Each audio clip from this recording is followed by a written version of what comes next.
Hello,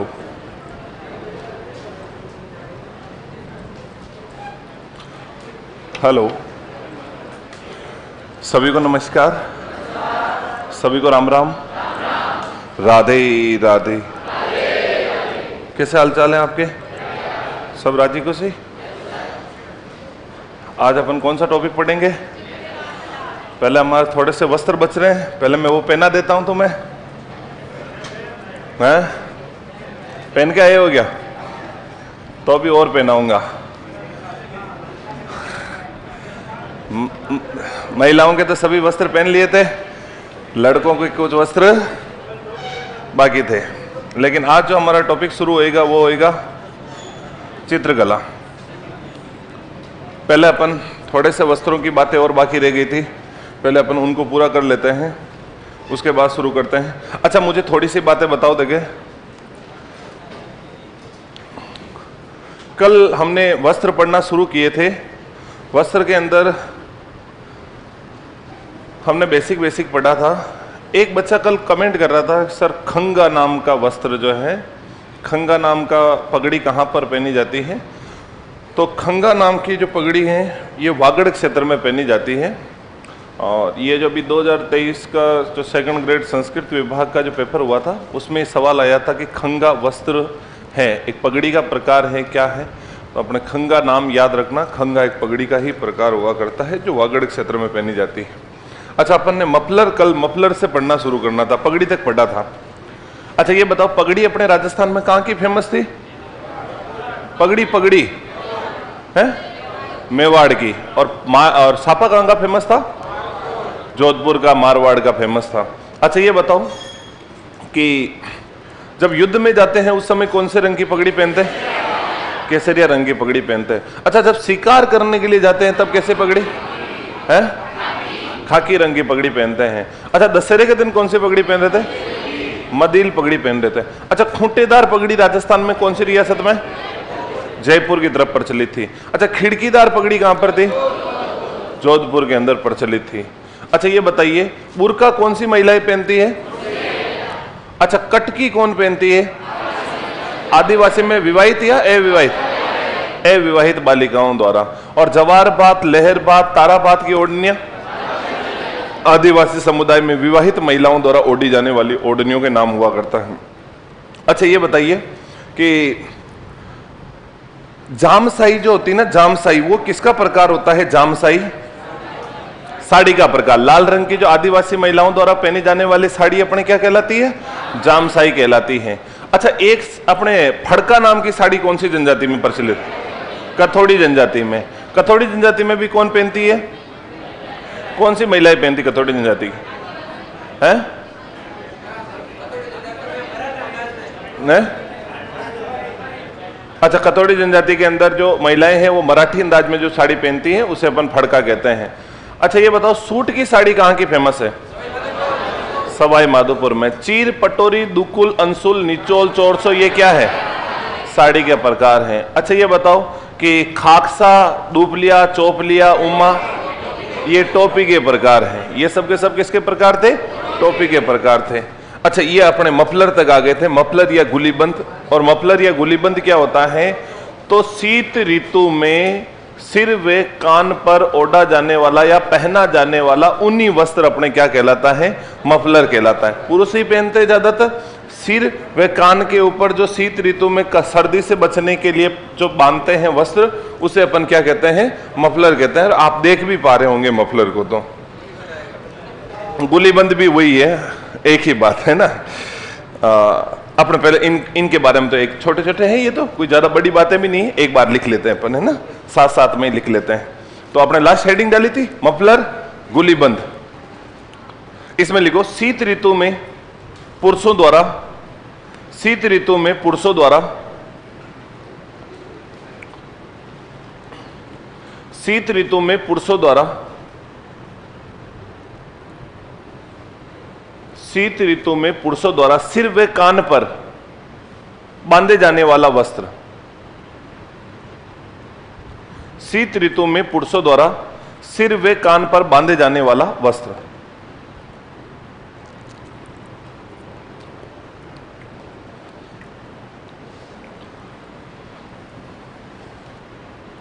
अच्छा, कल एक वस्त्र बहुत ज्यादा कंफ्यूज कर रहा था, कुर्ती कांचड़ी, है ना, कुर्ती और कांचड़ी बहुत ज्यादा कंफ्यूज कर रहा था। अच्छा, उसमें ना जो पूरी बाहों की जो होती है ना, पूरी बाहों की, उसे कांचड़ी और ओंगी कहते हैं, और जो बिना बाहों की होती है उसे कुर्ती कहते हैं। उसको थोड़ा ठीक कर लेना, वो बहुत ज्यादा एक वस्त्र था जो बहुत ज्यादा अरे कोई बात नहीं, तुम सही बता रहे थे बाबू, तो हो गया था ना, हो गया, कंफ्यूजन हो गया था। मैंने कहा भी था कि यार इसको छोड़ देते हैं, फिर लगा कि नहीं यार लिखवा देता हूं। कुर्ती में कांचली में पूरी बाहों का जो होता है ना, पूरी बाहों का, उसे अपन बोलते हैं कांचली या ओंगी। कांचली या ओंगी होती ना, ये पूरी बाहों की होती है, और कुर्ती जो होती ना, ये बिना बाहों की होती है। बाबू, कुर्ती बिना बाहों की, कुर्ती बिना बाहों की, और ओंगी या कांचली पूरी बाहों की। वो क्या मैंने जो बताया था ना, वो हमारे उधर के हिसाब से बता दिया। हमारे उधर कुर्ती जो पहनते हैं ना मेवाड़ में, वो पूरी बाहों की पहनते हैं, और जो कांचली होती ना, वो दो कपड़ों को जोड़कर पीछे दो जेवड़े बंधे हुए होते हैं, डोरियों से बांध देते हैं, छोटी होती हैं, पर कल्चर में अपने अलग मानते हैं। कल्चर में जब देखा तो पता चला कि ओंगी और कांचली जो होती है वो पूरी बाहों की होती है, और कुर्ती बिना बाहों की होती है। लो, अपना अंग रखी आ गई। हाँ, दो कपड़ों से कांचली होती है, वो दो कपड़ों की कांचली होती है। अंगरखी,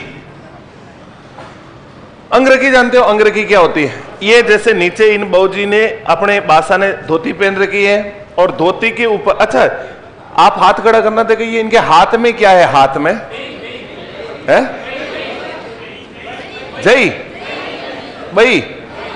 अच्छा, कहीं कहीं पर इसको बई कहते हैं, कहीं कहीं पर इसको जई कहते हैं, और हमारे मेवाड़ में इसको जेवा कहते हैं, और कहीं कहीं पर इसको जेवला भी कहते हैं। जेवा, जेवला, जई, बई, ये अपने क्या काम आता है? तो ऐसे कंटड़ वंटड़ कुछ भी होता है, झाड़ बूढ़ कुछ भी उठाने के लिए, कंटीली चीज उठाने के लिए काम आता है। अच्छा, इन्होंने जो ये पेन रखा ना ऊपर, इसको अपने बोलते हैं अंगरखी। अच्छा, इनके यहां पर एक चीज बंधी हुई दिख रही है, ये क्या होती है? गोफण। ये पत्थर फेंकने का होता है, गोफण। तो अंगरखी जो होती है, धोती के ऊपर पहने जाने वाले सफेद रंग की कमीज को अपने अंगरखी बोलते हैं। राजस्थान में सबसे फेमस अंगरखी कौन सी है? तो राजस्थान में सबसे फेमस अंगरखी है फर्रुख शाही। राजस्थान की सबसे फेमस अंगरखी कौन सी है? फर्रुख शाही अंगरखी सबसे फेमस हुआ करती।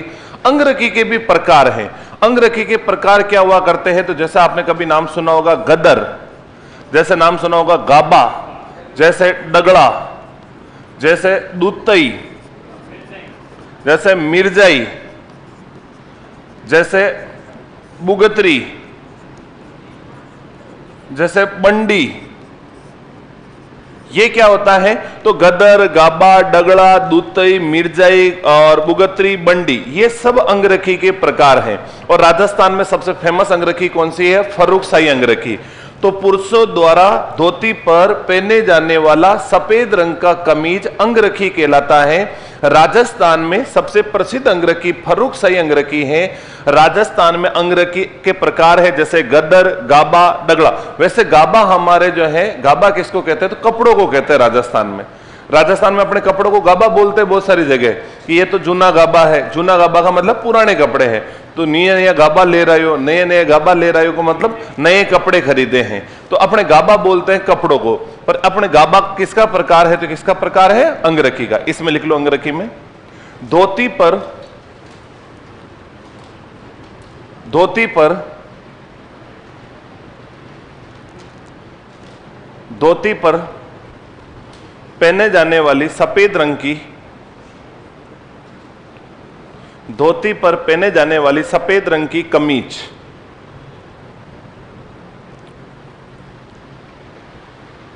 धोती पर पहने जाने वाली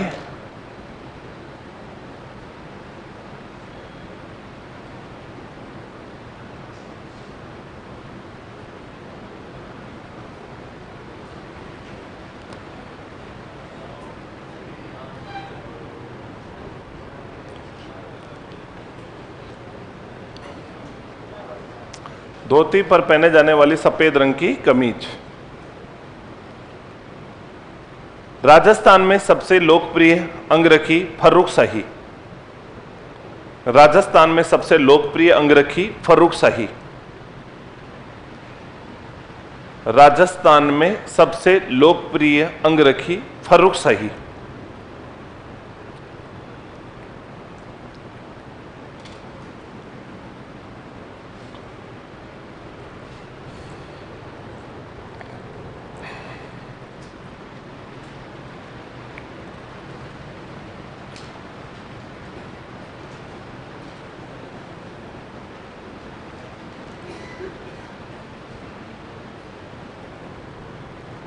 फिर लिखो अंगरखी के प्रकार: गदर, गाबा, डगड़ा, दूतई, मिर्जाई, बुगतरी, बंडी।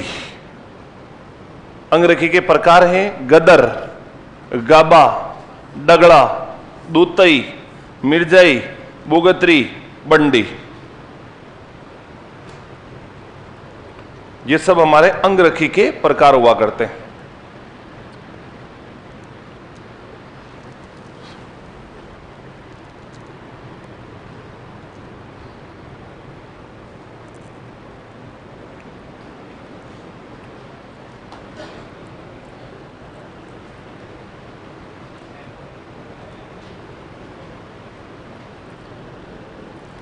गदर, गाबा, डगड़ा, दूतई, मिर्जाई, बुगतरी, बंडी, ये सब अंगरखी के प्रकार हैं। फिर लिखो जामा। जामा जानते हो? जामा, जामा अलग होता है, पायजामा अलग होता है, ध्यान रखना। तुम जामा और पायजामा कहीं एक ही समझ लो। जबकि जामा गले से लेकर घुटने तक पहने जाने वाला वस्त्र होता है, जो विवाह या युद्ध में जाते समय प्राचीन काल में राजा महाराजाओं द्वारा पहना जाता था। ये जो है ये जामा होता है। और पायजामा आपको पता है कमर से नीचे पहना जाता है, और गले से घुटने तक पहने जाने वाला एक लंबा वस्त्र। ये आजकल तो अपने पुरुष कहां पहनते हैं? ऐसा पहनते हैं क्या पुरुष? आजकल ये लड़कियां पहना करती है, ये वाली चीज लड़कियां पहनती है आजकल का ऐसा जामा। हालांकि थोड़ा अलग टाइप का होता है, इनका गला पूरा ऊपर तक नहीं होता है, गला थोड़ा सा ऐसा कट वाला होता है, वी शेप का होता है, और लड़कियां पहनती है ऐसा जामा। आजकल लड़के नहीं पहनते हैं, लेकिन पहले जब कभी युद्ध भूमि में जाते थे या फिर विवाह करने जाते थे, तब ये जामा पहना जाता था, जो गले से लेकर घुटने तक लंबा होता था। तो पायजामा अलग होता है, जामा अलग होता है। आप हेडिंग डालो जामा। प्राचीन काल में प्राचीन काल में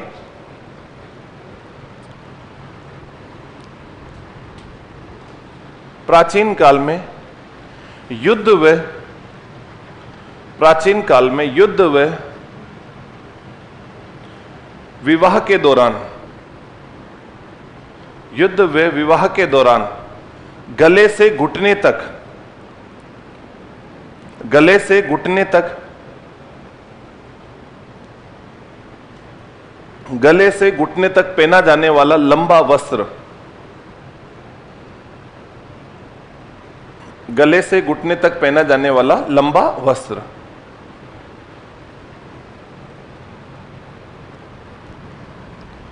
मराठे बहुत पहनते थे। ये अंदर वो कवच पहन लेते थे लोहे का वगैरह का या ऐसा कुछ भी, और उसके ऊपर ये जामा डाल देते थे।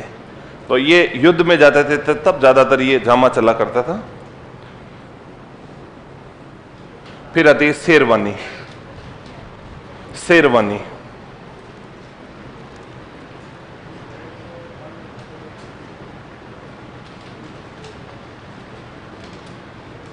शेरवानी गजब का वस्त्र है। शेरवानी भी ये अपन कब पहनते हैं?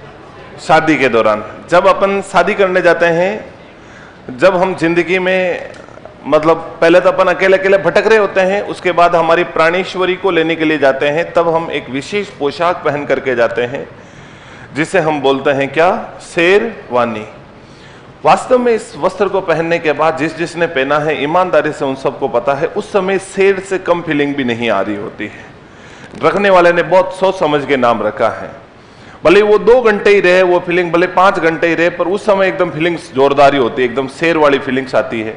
सब अपने पीछे पीछे चल रहे होते हैं, अपन एकदम घोड़ी पे बैठे हुए एकदम शेर की तरह दहाड़ते हुए जा रहे हैं। फिर जिंदगी भर वापस यूं ही रहना है, पर उस समय एकदम फीलिंग्स एक बहुत आसमान पर रहती है। शेरवानी ये मुस्लिमों का परिधान है। हमारे भारत के अंदर शेरवानी जो मुख्य रूप से पहना जाता है, यह पहना जाता है विवाह के अवसर पर। तो विवाह के दौरान दूल्हे द्वारा फेरे लेते समय जो पोशाक धारण की जाती शेरवानी होती है। हालांकि ये जो इन्होंने दुपट्टा लटका रखा है इसको बोलते हैं पटका। ये जो है ये कमर पर बांधा जाता है, लेकिन अब तो ठीक है कमर पे कोई बांधता ही नहीं है, इसको क्या होता है थोड़ा सा वो यहां पर लटका देता है, थोड़ा लगना चाहिए, लुकिंग के हिसाब से देख लेते हैं। बाकी ये कमर पे बांधे जाने वाला वस्त्र होता है। दूल्हा मस्त लग रहा है ना, है? हाँ करो, हाँ करो, तो हाँ करने में क्या दिक्कत आ रही? अच्छा तुम्हारा हब भी अच्छा लगता है? तुम्हारा हब भी इतना सुंदर नहीं होगा, झल रहे हो तुम, है? लिखो शेरवानी, शेरवानी में लिखो। अच्छा ना, मैंने आपको कहा था अब आपके संडे को भी क्लासें रहेगी, हो सकता है कि तुम्हारे कल से क्लासें रहें। कल तो मेरी तो क्लास होगी नहीं क्योंकि मैं कल वापस जयपुर जाना पड़ेगा। तो अब है ना फिर कंटिन्यू, क्योंकि अब हमारे ना मतलब जो एग्जाम बहुत ज़्यादा है नज़दीक, बहुत सारे एग्जाम है, तो अब संडे को भी सारी क्लासें जो रेगुलर क्लासें चलती ना वैसी ही क्लासें चलेगी अब, क्योंकि कोई मतलब तो होता ही नहीं है। एक दिन का क्या होता है, संडे ऐसे फालतू वेस्ट हो जाता है विद्यार्थियों को, पढ़ने वाले बच्चों का तो वेस्ट ही होता है। तो अब संडे को भी कंटिन्यू रहेगी। इस संडे को तो मुझे नहीं पता, ये बता देंगे आपको आज कि छुट्टी रहेगी नहीं रहेगी, क्योंकि कल मैं नहीं हूं तो पता नहीं होएगी कि नहीं होएगी। शाबाश, शेरवानी में लिखो। मेरे क्या जयपुर जाना पड़ता है यार बच्चा, लिखो शेरवानी, वहां क्या बढ़िया लगता है, लिखो शेरवानी में। दूल्हे द्वारा दूल्हे द्वारा दूल्हे द्वारा नजर लगा दी। दूल्हे द्वारा फेरे लेते समय पहने जाने वाली पोशाक, दूल्हे द्वारा फेरे लेते समय पहने जाने वाली पोशाक, दूल्हे द्वारा फेरा लेते समय पहने जाने वाली पोशाक। एक बात लिख देना, ये मूलतः मुस्लिमों का परिधान है। शेरवानी जो है वैसे मुस्लिमों का परिधान है, ये मूलतः मुस्लिमों का परिधान है। कभी पूछ ले आपसे कि शेरवानी मूलतः किसका परिधान है, तो मुस्लिमों का परिधान है। और शेरवानी में कमर पर बांधे जाने वाला वस्त्र क्या कहलाता है, पटका, लिख देना। शेरवानी में कमर पर बांधे जाने वाला वस्त्र पटका कहलाता है। शेरवानी में कमर पर बांधे जाने वाला वस्त्र पटका कहलाता है। मैंने जब आभूषण पढ़ाए तब मैंने बता दिया था कि दोनों ऑप्शन आए तो कहां पर क्या करना है। जैसे आंवला आए, हाथ भी आए, पैर भी आए तो पैर करना है। जंजीर में कमर भी आए, गला भी आए तो अपने जो है कमर करनी है। फीणी में नाक भी आए, सिर भी आए तो नाक करना है। बाकी हैं वो आभूषण दोनों जगह पहने जाते हैं, पर प्रायोरिटी मैंने बताई थी उसमें। तो अपने याद रखना, शेरवानी जिसमें कमर पर बांधे जाने वाला वस्त्र क्या कहलाता है, पटका। चोगा, फिर लिखो अपने चोगा। चोगा जानते हो, चोगा? चोगा अपने ना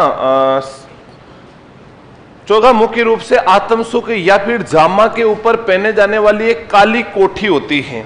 जैसे मैं अभी के संदर्भ में इसको बताऊं तो जैसे अपने मोदी जी को आपने देखा होगा, मोदी जी जैसे कुर्ता पायजामा पहनते हैं, उसके ऊपर जो कोठी पहने हुए रहते हैं, वो जो कोठी पहने हुए होते हैं वो चोगा ही होता है एक तरीके का।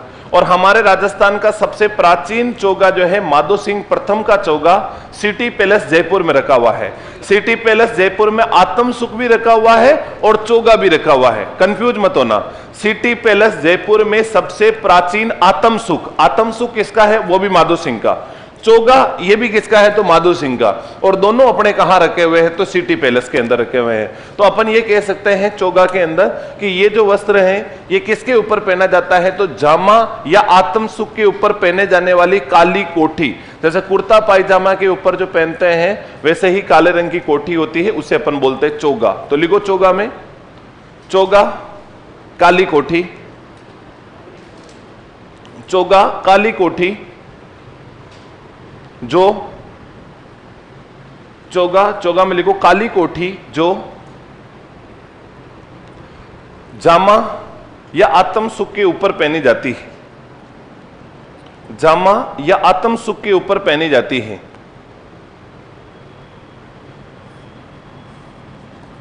जो जामा या आत्म सुख के ऊपर पहनी जाती है।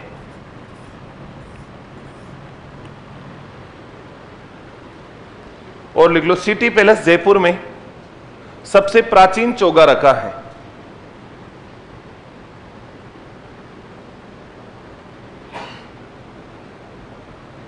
जो अपने कहां पर रखा हुआ है? सिटी पैलेस जयपुर में रखा हुआ है।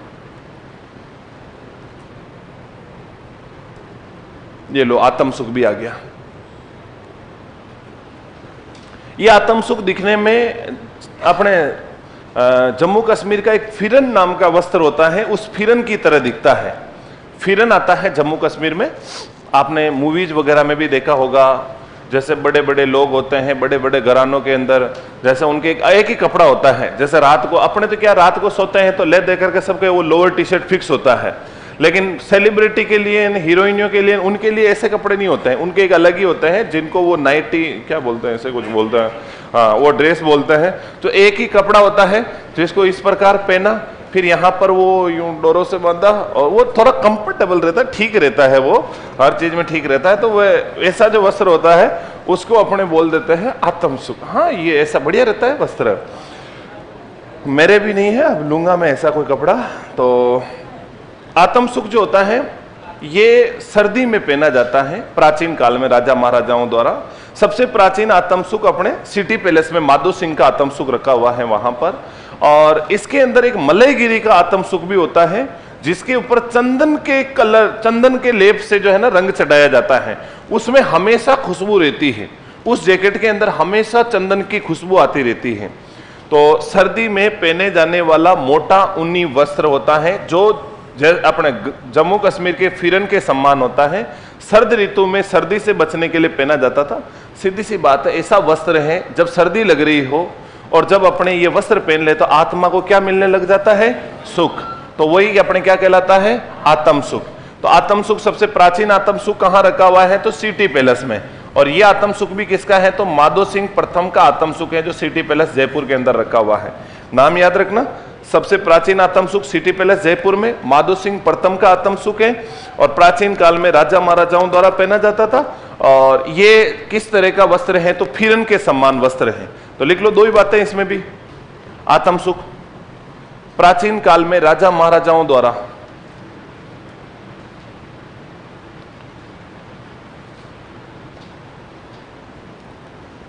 आत्म सुख आनंद अंबानी भी पहनता है। हाँ, वो थोड़ा सा आकार के हिसाब से भी बनता है। ये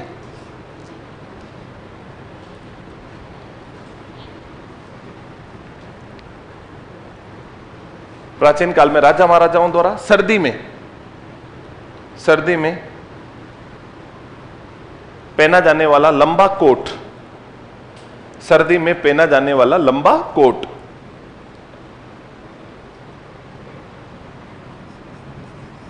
कश्मीर के फिरन के सम्मान। कश्मीर में एक फिरन नाम का वस्त्र आता है, ऐसे ही होता है, फिरन के सम्मान, फिरन के सम्मान है। और लिखो सबसे प्राचीन आत्म सुख सिटी पैलेस जयपुर में रखा है।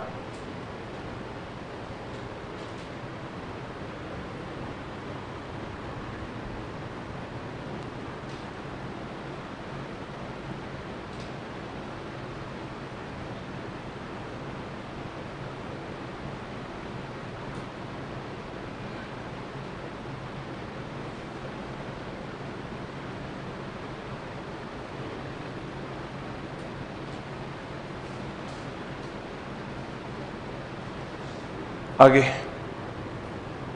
आगे लिखिएगा साथियों। पछेवड़ा, हालांकि इसको देख के मत सोचना कि ये पछेवड़े की फोटो है। पछेवड़ा अलग ही होता है, एक ऊनी वस्त्र होता है जो सर्दी में ओढ़ने के काम आता है। ये कहीं से भी पछेवड़ा नहीं है। ये ऊपर जो फोटो गलती से यहां लग गई है, ये ऊपर जो लग रही है अंगरखी या बुगतरी है और नीचे जो है ये धोती है। गलती से फोटो लगी, आप तो पछेवड़ा या पछवेदा हेडिंग डालो। ये फोटो गलत लगा दी इन्होंने यहां। पछेवड़ा या पछवेदा, सर्दी में ओढ़ा जाने वाला मोटा ऊनी वस्त्र। सर्दी में ओढ़ा जाने वाला मोटा ऊनी वस्त्र। सर्दी में ओढ़ा जाने वाला मोटा ऊनी वस्त्र। ठीक है नवनीत, आपकी बात को आगे पहुंचाया जाएगा, है ना। पछेवड़ा या पछवेदा सर्दी में ओढ़ा जाने वाला मोटा ऊनी वस्त्र।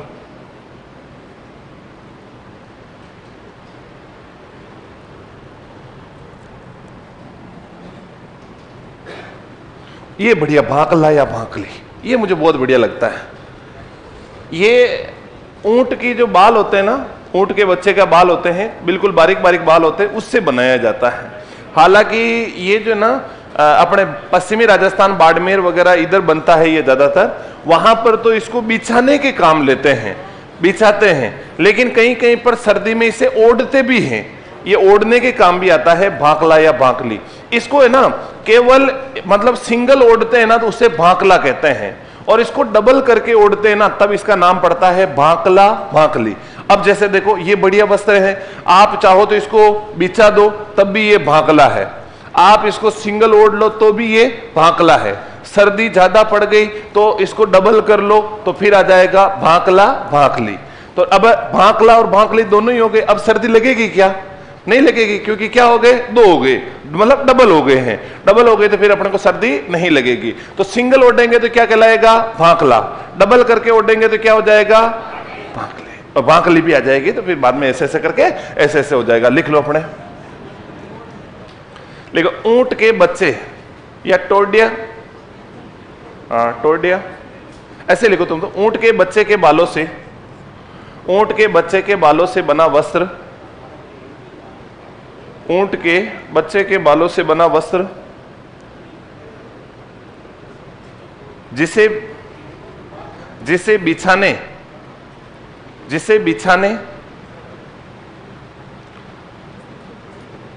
ऊंट के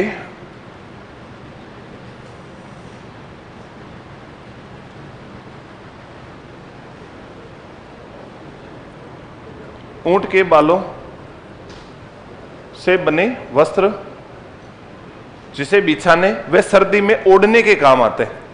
सर्दी में तो ये ओढ़ने के काम आते हैं, और गर्मियों के दिनों में ये बाकी के दिनों में ये बिछाने के लिए काम आ जाता है। भाकला, भाकली उसी को बोलते हैं। ये तिल का तो अपन ने पढ़ लिया था, मुस्लिम महिलाओं का वस्त्र था ना। गुगी, फिर हेडिंग डालो तुम, गुगी। जानते हो गुगी क्या होती है?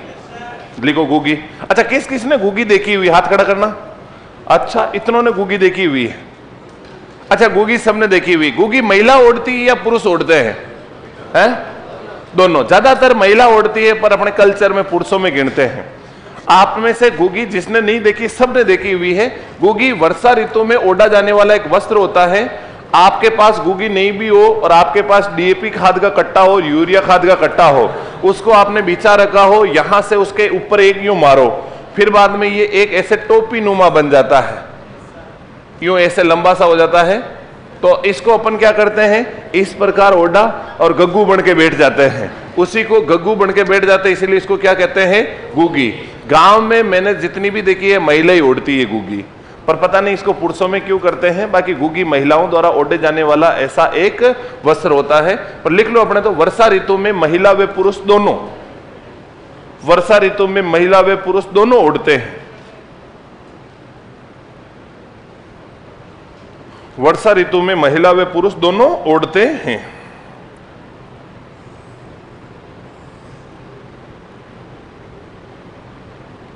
वर्षा ऋतु में महिला व पुरुष दोनों ओढ़ते हैं, उसी को अपने क्या कहते हैं, गुगी। गुगी के बाद पायजामा, ये एक ढीला ढाला वस्त्र, बहुत कंफर्टेबल वस्त्र होता है।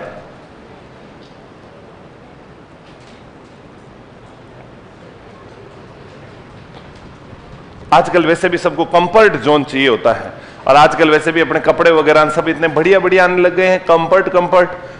तो पायजामा, पायजामा सबसे कंफर्ट। आप देखते हो नेताजी लोग ज्यादातर यही पहने हुए रहते हैं, क्योंकि उनको चाहिए एकदम कंफर्ट। और ये कपड़े इतने कंफर्ट महसूस कराते हैं, इनसे ज्यादा आदमी कंफर्टेबल किसी में नहीं रहता है। सबसे कंफर्ट जोन के कपड़े हैं अपने कुर्ता पायजामा, और इसमें भी नेताजी वाले थोड़े बढ़िया क्वालिटी वाले होते हैं, ताकि वो एकदम सब उनके एकदम कंफर्ट रहे। तो लिखो अपने पायजामा, लिखो पुरुषों द्वारा कमर पर पहना जाने वाला, पुरुषों द्वारा कमर पर पहना जाने वाला ढीला ढाला वस्त्र। बच्चा छेड़े पढ़ा तो दिया यार, क्या बार बार कमेंट करते हो? छेड़े गीत पढ़ा दिया, नवजात शिशु की मृत्यु होने पर गाया जाता है। जो चीज पढ़ा दी वो भी बार बार वापिस कॉपी पेस्ट करें।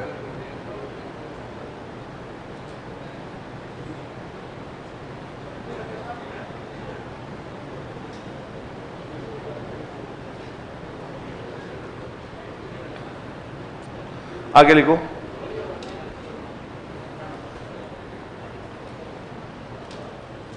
पायजामा अपने क्या हो जाता है? तो इस प्रकार का अपने ढीला ढाला वस्त्र होता है जो कहां पर पहनते हैं? कमर। अच्छा, पायजामा कमर पे पहनते हैं ना? हाँ ठीक है।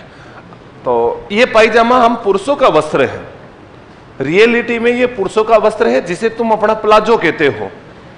ये लड़कियों का वस्त्र नहीं है, पर लड़कियों ने हमारे सारे वस्त्र क्या कर लिए हैं? कॉपी कर लिए। कुछ भी नहीं छोड़ा हमारे पास। ये जो तुम जींस टी शर्ट पहनते हो ये भी हम लड़कों का वस्त्र है, ये भी तुमने वो चुरा लिया। ये लोअर टी शर्ट पहनते हो ये भी हम लड़कों का वस्त्र है। सारे वस्त्र हम लड़कों के हैं। आप जो प्लाजो प्लाजो करते हो ये भी हम लड़कों का पायजामा है। और प्लाजो तो था जो था, अभी हमारे 20-30 साल पहले हमारे पापा जी वो एक पेंट पहना करते थे जो नीचे से खोड़ी खोड़ी होते थे, उसको तुम्हारे क्या कहते हैं? कार्गो अलग है, कार्गो अलग है। ऊपर से तो वो फिट रहती है, नीचे से वो ऐसे बहुत लूज लूज रहती है।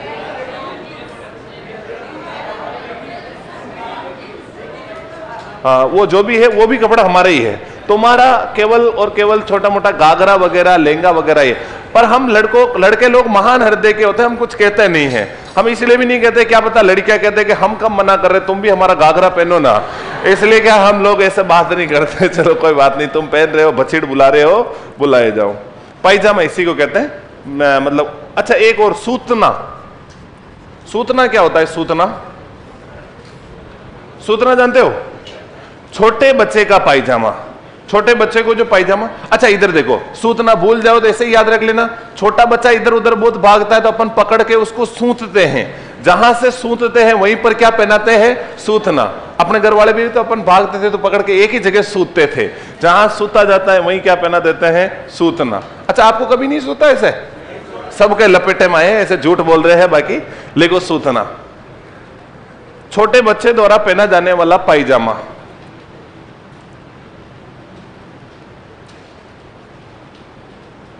छोटे बच्चे द्वारा पहना जाने वाला पायजामा। जो छोटा बच्चा होता है उसको जो पायजामा पहनाया जाता है उसको हम क्या बोलते हैं? सूतना। छोटे बच्चे का। फिर लिखो अपने ब्रीचेस। अब तो हम लड़के तो नहीं पहनते ये आजकल, नहीं ये तो ये इसने ऐसे पहन रखा, बाकी नहीं पहनते ब्रीचेस। कहां पहनते हैं आजकल? बैंड बाजे वाले पहनते ही है। चूड़ीदार पायजामा, ब्रीचेस बोलते हैं चूड़ीदार पायजामे को। तो ब्रीचेस में लिखो पुरुषों द्वारा पहने जाने वाला चूड़ीदार पायजामा।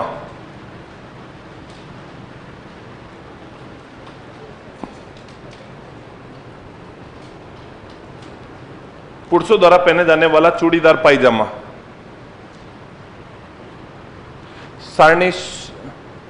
सारणेश्वर पशु मेला कहां लगता है? सारणेश्वर पशु मेला सिरोही में।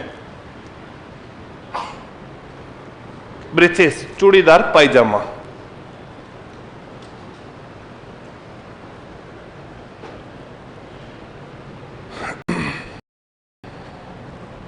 फिर लिखो अपने धोती। आजकल तो ये पहनने ही भूल गए, आजकल तो रेडीमेड और आने लग गई धोती भी। इस धोती के अंदर है ना बच्चों, हालांकि इस धोती में जो होती है इसमें ये आगे की तरफ जो ये वस्त्र दिख रहा है ना आपको, ये वाला, ये आपको एक अलग डिजाइन दिख रही है, इसको बोलते हैं लंगोट नहीं लांग। इसको क्या कहते हैं? लांग। धोती बांधने के लिए क्या करते हैं, मतलब इसका एक भाग जो होता है, जैसे अपन साड़ी बांधते हैं वैसे ही धोती का इस तरह एक गांठ दी जाती है। एक भाग इसका लंबा रखा जाता है, दूसरा भाग इसका छोटा होता है, दूसरे भाग को यहां फंसाया जाता है। फिर उसका जो लंबा भाग होता है उसकी इस प्रकार लांग बनाई जाती है। लांग बनाकर यहां से लाई जाती है, यहां से ला करके फिर यहां पर फंसाई जाती है। धोती बांधना बहुत आसान कला है। और इसको जो बांधने के लिए जो अपने पैरों के नीचे से ले जा करके मतलब पीछे की तरफ फंसाते हैं उसको कहते हैं लांग लगाना। धोती बांधने की कला को भी लांग कहते हैं। और धोती जो होती है वो सफेद रंग की होती है। मानक धोती की जो लंबाई होती है वो 4 मीटर होती है और इसकी जो चौड़ाई होती है वो 90 सेंटीमीटर होती है। तो पुरुषों द्वारा सफेद रंग का वस्त्र जो कमर पर बांधा जाता है उसे धोती कहते हैं। मानक धोती की लंबाई 4 मीटर और चौड़ाई 90 सेंटीमीटर होती है और इसको बांधने की कला को लांग कहते हैं। वैसे लांग मुख्य रूप से ये वाला भाग होता है, इसको कहते हैं। पुराने आदमी खूब सारे होते थे तो वो जैसे घुटने तक कर देते थे तो उसे मतलब लंगोट के देते थे, और पैरों में होती थी तो उसको पोतिया बोल देते थे। इस प्रकार अपने लांग बांधी जाती है। इसके अंदर जोड़ी भी बनाई जा सकती है इस लांग से, जैसे कुछ भी भरना हो तो। जैसे पुराने जैसे अपन छोटे छोटे थे अपने, जैसे नाना जी वगैरह बहुत प्यार करते थे, बहुत सी बार नाना जी ऐसे लांग में ही डाल के लेके चले जाते थे। पुराने आदमी खाते पीते थे तो उनके कोई फर्क भी नहीं पड़ता था ऐसे नांग में। आपको तो क्या पता बिठाया, मेरे दाना जी मेरे को खूब बिठाते थे, ऐसे बताते थे कि लांग में डाल के घुमाते थे। तो ये धोती की जो लांग बनाई उसमें बिठा देते थे। पहले आदमी क्या होता था, पहले कोई झूला थोड़ी होता था, ऐसे थोड़ी होता था। बहुत सारा लांग में क्या बिठाते, ऐसे थोड़ी रखते थे। लिखो तुम धोती में। धोती पुरुषों द्वारा कमर पर बांधे जाने वाला सफेद वस्त्र। पुरुषों द्वारा कमर पर बांधे जाने वाला सफेद वस्त्र। पुरुषों द्वारा कमर पर बांधे जाने वाला सफेद वस्त्र। धोती बांधने की कला को लांग कहते हैं। धोती बांधने की कला को लांग कहते हैं।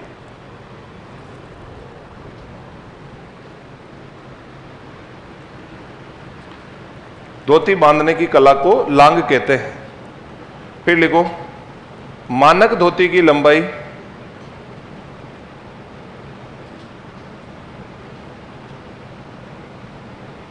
मानक धोती की लंबाई मानक धोती की लंबाई कितनी होती है? 4 मीटर। वे चौड़ाई 90 सेंटीमीटर होती है।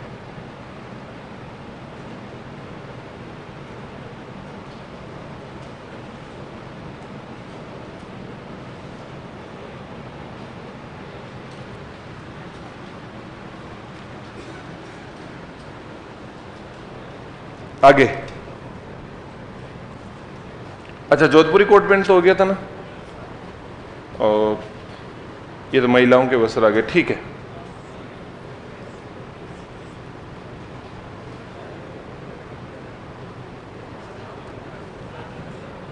वो आदिवासियों के सब आ जाएंगे। आदिवासियों के प्राचीन वस्त्र हैं। अपन चित्रकला के बाद जनजातियां पढ़ेंगे, उसमें आ जाएगा अपने सारे। राजस्थान की प्रमुख चित्रकला। नहीं, एक दो अन्य नाम और लिख लो। अन्य नाम लिख लो, जैसे अपने एक नाम लिख लो, कोपिन। कोपिन कोपिन अन्य कर लो, कोपिन। कोपिन में लिख लो, साधु सन्यासियों द्वारा। साधु सन्यासियों द्वारा पहना जाने वाला, साधु सन्यासियों द्वारा पहना जाने वाला वस्त्र।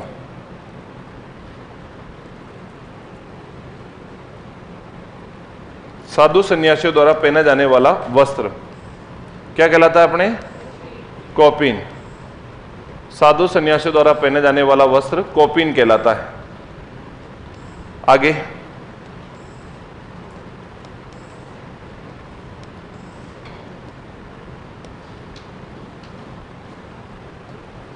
साधु सन्यासियों द्वारा पहने जाने वाला वस्त्र कोपिन कहलाता है। फिर लिखो, मुसलो। मुसलो, मुसलो जानते हो क्या होता है? मुसलो है? मुसलो क्या होता है? आपने कभी मुस्लिम पुरुषों को देखा होगा, एक नमाज पढ़ते हैं उस समय एक नीचे एक वस्त्र बिछाते हैं, फिर उस पर घुटनों के बल बैठ करके, और उसके बाद जो है नमाज अदा करते हैं, उसको कहते हैं मुसलो। नहीं देखा? नहीं, उसी को मुसलो कहते हैं अपने कल्चर में। लिखो, मुसलो मुस्लिम पुरुषों द्वारा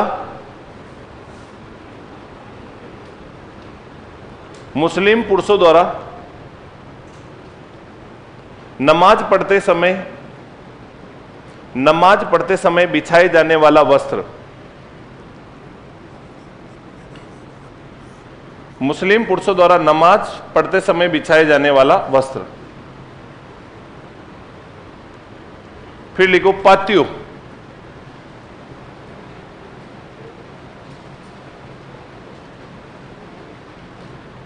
फिर लिखो पात्यो। पात्यो क्या होता है? पात्यो अपन जब भोजन करते हैं, जीमण जीमते हैं, उस समय जो बिछाए जाने वाला वस्त्र होता है उसको क्या कहते हैं? पातियो। जैसे अपन कहीं भी जीमण जाते हैं तो पुरुष जहां पर भी बैठते हैं वहां पर क्या बिछाते हैं अपने? महिलाओं के लिए तो बिछाने की जरूरत ही नहीं पड़ती, महिलाएं तो बेचारी कहीं भी बैठ जाती, भोले जीव की होती है। लेकिन पुरुषों के लिए एक अलग से वो बिछाया जाता है वस्त्र जीमण जीमते समय, उसको कहते हैं अपने पातियो। महिलाएं इस मामले में एडजस्ट कर लेती है, कितने बढ़िया हृदय की होती है महिलाएं। तो लिखो अपने पातियो, भोजन करते समय बिछाए जाने वाला वस्त्र, भोजन करते समय बिछाए जाने वाला वस्त्र, भोजन करते समय बिछाए जाने वाला वस्त्र।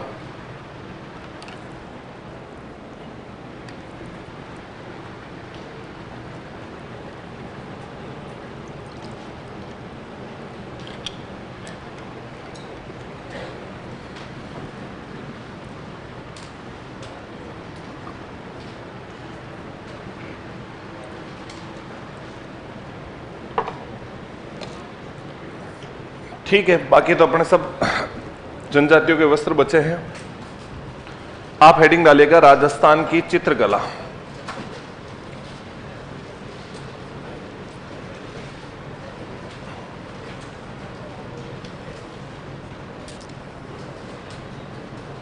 चित्रकला। अब थोड़ी देर के लिए 15-20 मिनट तक पूरे मनोवेग के साथ यहां देखना, सारी चीजें आपको समझ में आ जाएगी चित्रकला है क्या।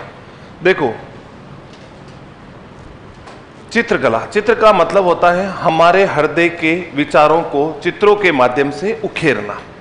हमारे हृदय में बहुत सारे विचार उत्पन्न होते रहते हैं, सबके हृदय में होते हैं, मेरे भी होते हैं, आपके भी होते होंगे, आपके भी होते होंगे। अब कुछ हृदय के विचार ऐसे होते हैं जो किसी को जाके हम बोल सकते हैं कि मेरे दिल में ये विचार है। कुछ विचार ऐसे होते हैं जिन्हें बोल नहीं सकते हैं, अपन उनको लिख देते हैं। कुछ विचार ऐसे होते हैं जिन्हें ना बोला जाता है ना लिखा जाता है, उन्हें फोटो के माध्यम से दर्शाया जाता है ताकि वो चीज जल्दी समझ में आ जाती है। जल्दी समझ में आ जाती है, उसे अपन क्या कहते हैं? उसे हम कहते हैं चित्र। अब जैसे मैं आपको कहूं, कुछ भी नाम बोलूंगा, अगर आपने वो चीज देखी हुई होगी तो वो आपके दिमाग में तुरंत इमेज बनती है, जबकि पढ़ा हुआ होगा तो आप भूल जाते हो, सुना हुआ होता है उसे भी भूल जाते हैं, लेकिन अगर कोई चित्र देखा हुआ है तो उसे नहीं भूलते हैं। जैसे मैं कहूं भैंस, क्या आप सबके दिमाग में भैंस का चित्र बना क्या? मैं कहूं गाय, क्या आप सबके दिमाग में गाय का चित्र बना क्या? गाय बोलते समय किसी के दिमाग में जिराफ का चित्र बना था क्या? नहीं बनाना, क्योंकि चित्र एक ऐसी है जो सुनते ही हमारे दिमाग में उसकी इमेज तैयार होती है। तो फोटो जो है, चित्र है, वो अपने हृदय के विचारों को चित्रों के माध्यम से उखेरने की कला को अपन चित्रकला बोलते हैं। अच्छा, चित्र बनाने की परंपरा कब शुरू हुई थी? तो ये चित्र बनाने की कला अपने पाषाण काल से ही शुरू हो गई थी। आपने कभी राजस्थान की हिस्ट्री पढ़ते समय आपने स्टार्टिंग में पढ़ा होगा कि हमारे एक काल हुआ करता था जिसको अपन बोलते हैं पाषाण काल। पहले अपन दो काल बांटते, दो युगों में बांटते, पाषाण युग और धातु युग। पाषाण युग व धातु युग में पाषाण युग को अपन 3 भागों में बांट देते हैं। जो पाषाण काल या पाषाण युग होता है इसको अपन 3 भागों में बांट देते हैं, और धातु युग को भी अपन 3 भागों में बांटते हैं।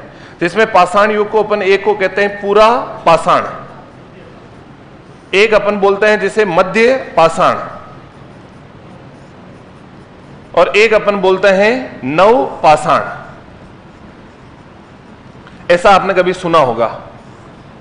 तो अपन पाषाण युग पढ़ते हैं तो पाषाण को अपन 3 भागों में बांटते हैं, पूरा पाषाण, मध्य पाषाण, नव पाषाण।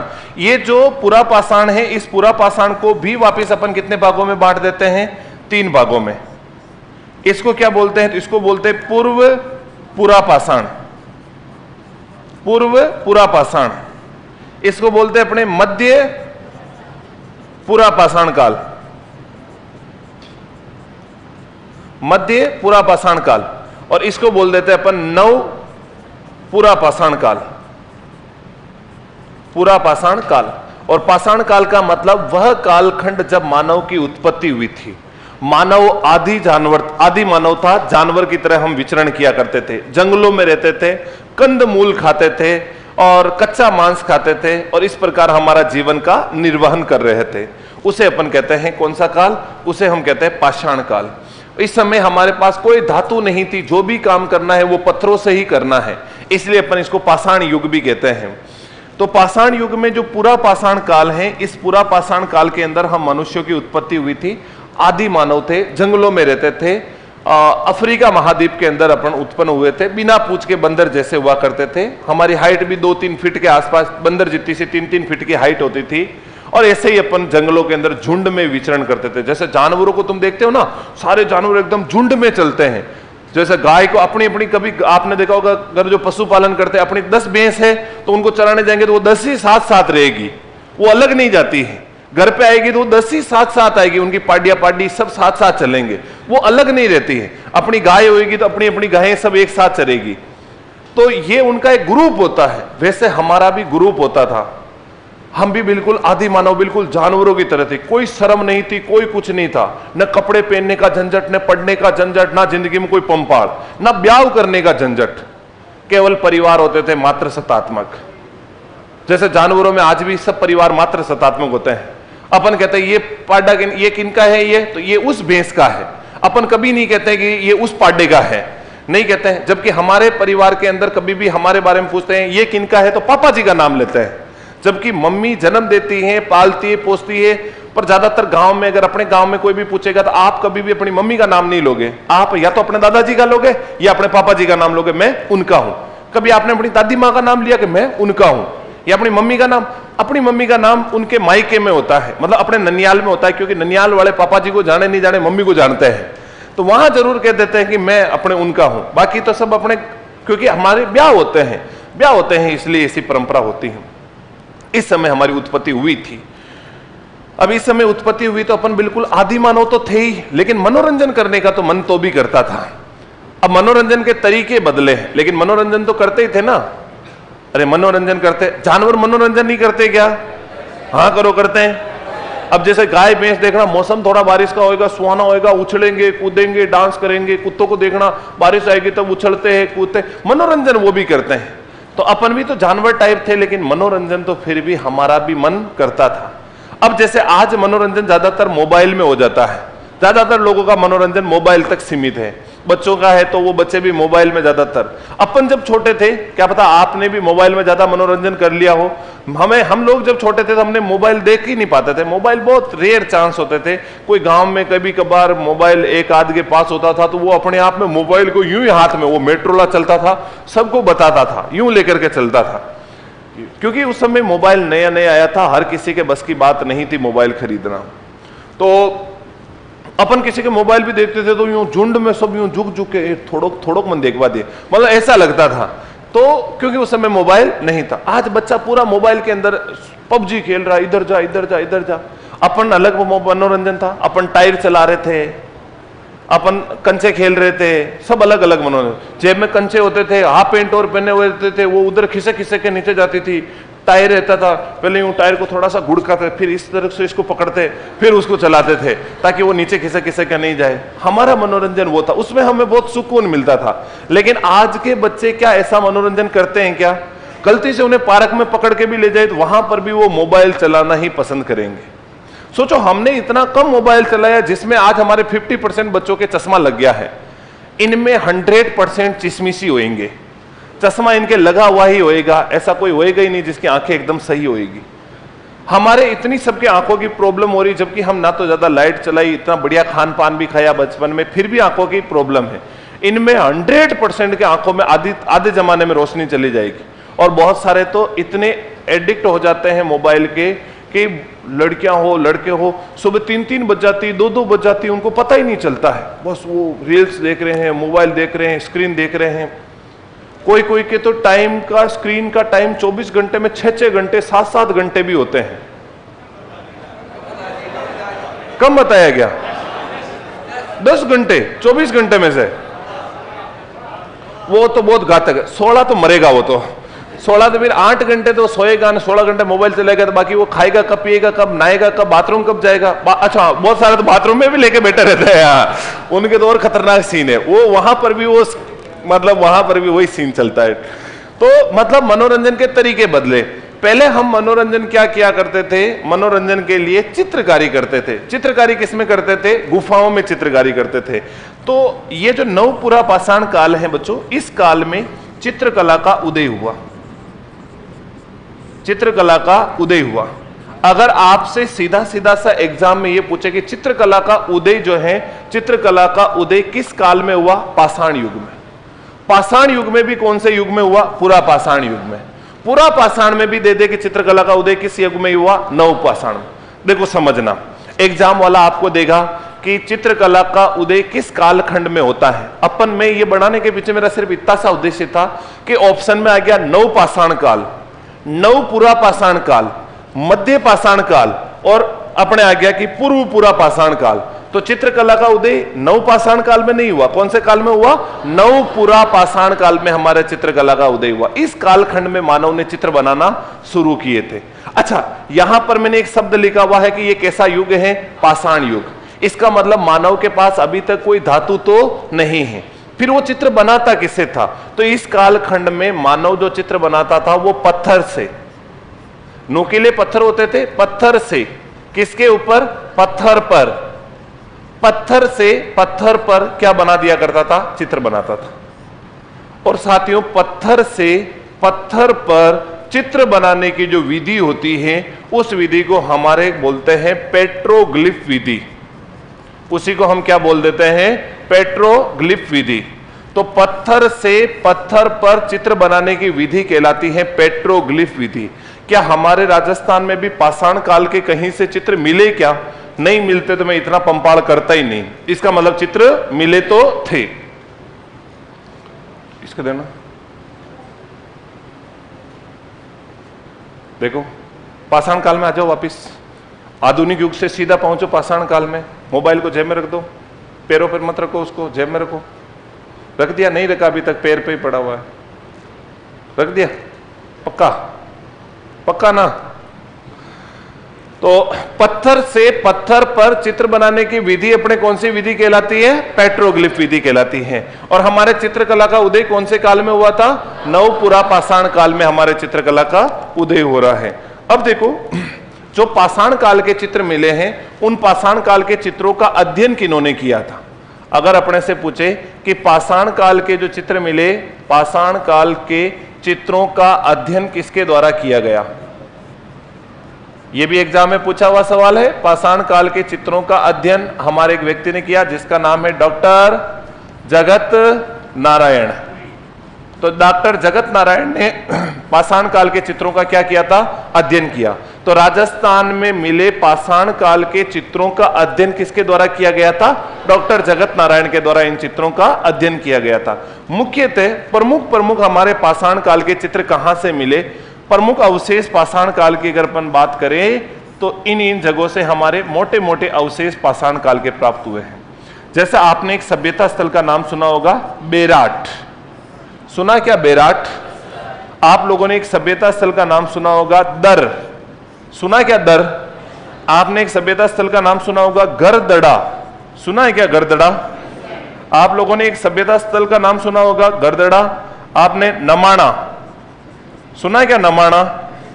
एक तुमने सुना होगा सिसोण। सिसोण सुना है क्या? एक अपने नाम सुना हो गया नमाणा, सिसोण, गरदड़ा और आलनिया। आलनिया ये हमारे राजस्थान के कुछ प्रमुख ऐसे स्थल हैं जहां से हमें पाषाण काल के चित्रों के अवशेष प्राप्त हुए हैं।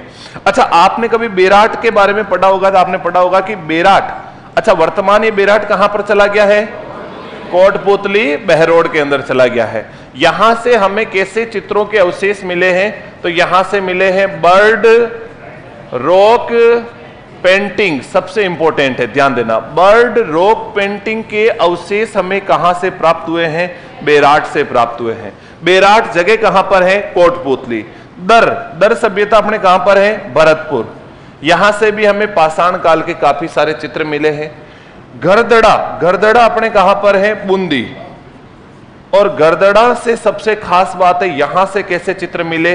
Bird rider rock painting.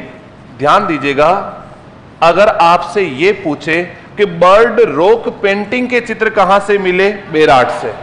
Bird rider रोक पेंटिंग के चित्र कहां से मिले, गरदड़ा से। क्या अंतर है इसमें? दोनों में अंतर है। एक शब्द लिखा हुआ है राइडर।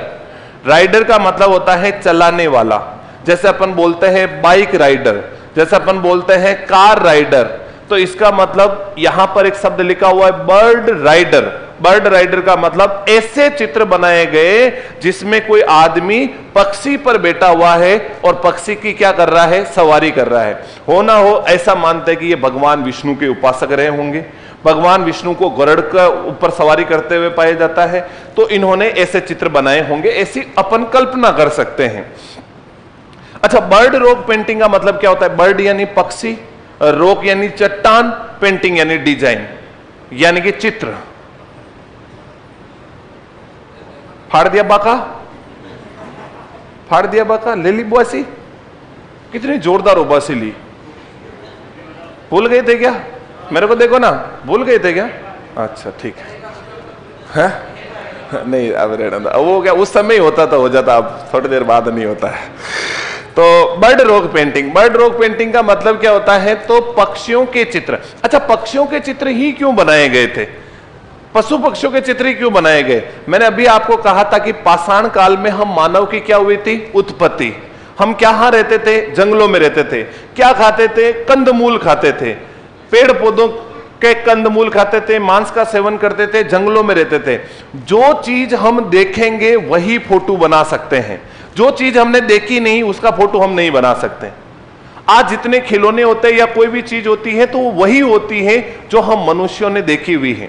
जैसे मान लीजिए जेसीबी बनी हुई है, तो क्या जेसीबी बनाने वाले ने डायरेक्ट जेसीबी बना दी होगी क्या? उसने कुछ तो देखा होगा। क्या देखा होगा जेसीबी बनाने वाले ने? क्या देखा होगा जेसीबी बनाने वाले ने? हैं? जेसीबी बनाने वाले ने क्या देखकर जेसीबी बनाई होगी? हैं?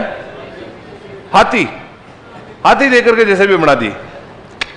जेसीबी बनाने वाले ने अपने इंसान को देखा होगा। उनको लगा यार इंसान कम काम करता है, अगर इसका बड़ा रूप बना दे तो बहुत सारा काम हो सकता है। उसने सेम टू सेम इंसान का हाथ बना दिया। आप देखोगे, ये देखो अपना हाथ जो होता है ना, जिस प्रकार अपना हाथ मुड़ता है वैसे के वैसे वो जो है हाथ से जितना काम करते हैं, अपने हाथ की आकृति का, फिर अपने जो बहुत सारे यूं चीजें धोबा भर भर के तो उसने आगे ले।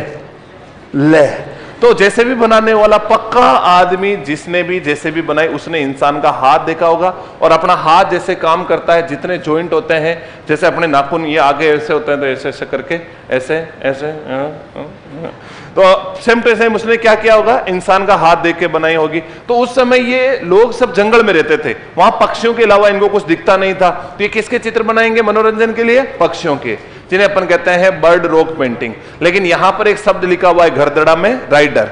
नमाणा और सिसोन ये भी दोनों जगह कहां पर है? बूंदी में। और आलनिया अपने कहां पर है? कोटा। दर्रा सभ्यता भी कहां पर है? कोटा। तो ये सभी की सभी सभ्यता स्थल हमारे कौन से काल की सभ्यता स्थल है? पाषाण काल की सभ्यता स्थल है।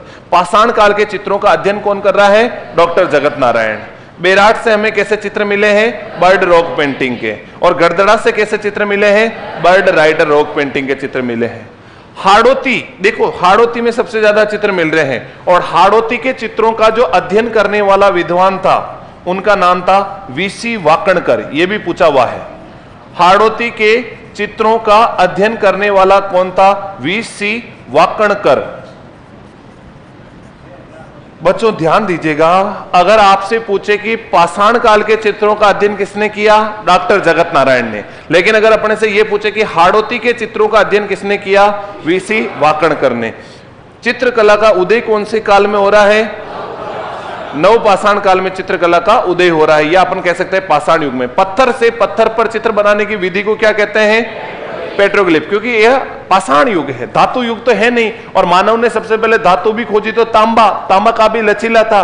तांबा तो अपने ताम्रयुगीन सभ्यता आ जाती, फिर गणेश्वर सभ्यता, फिर तो अपन मानव बहुत आगे जा चुके थे धातु खोजने तक। तो उस समय पत्थरों से ही चित्र बनाए जाते थे। यह हमारे पाषाण काल के कुछ प्रमुख अवशेष है।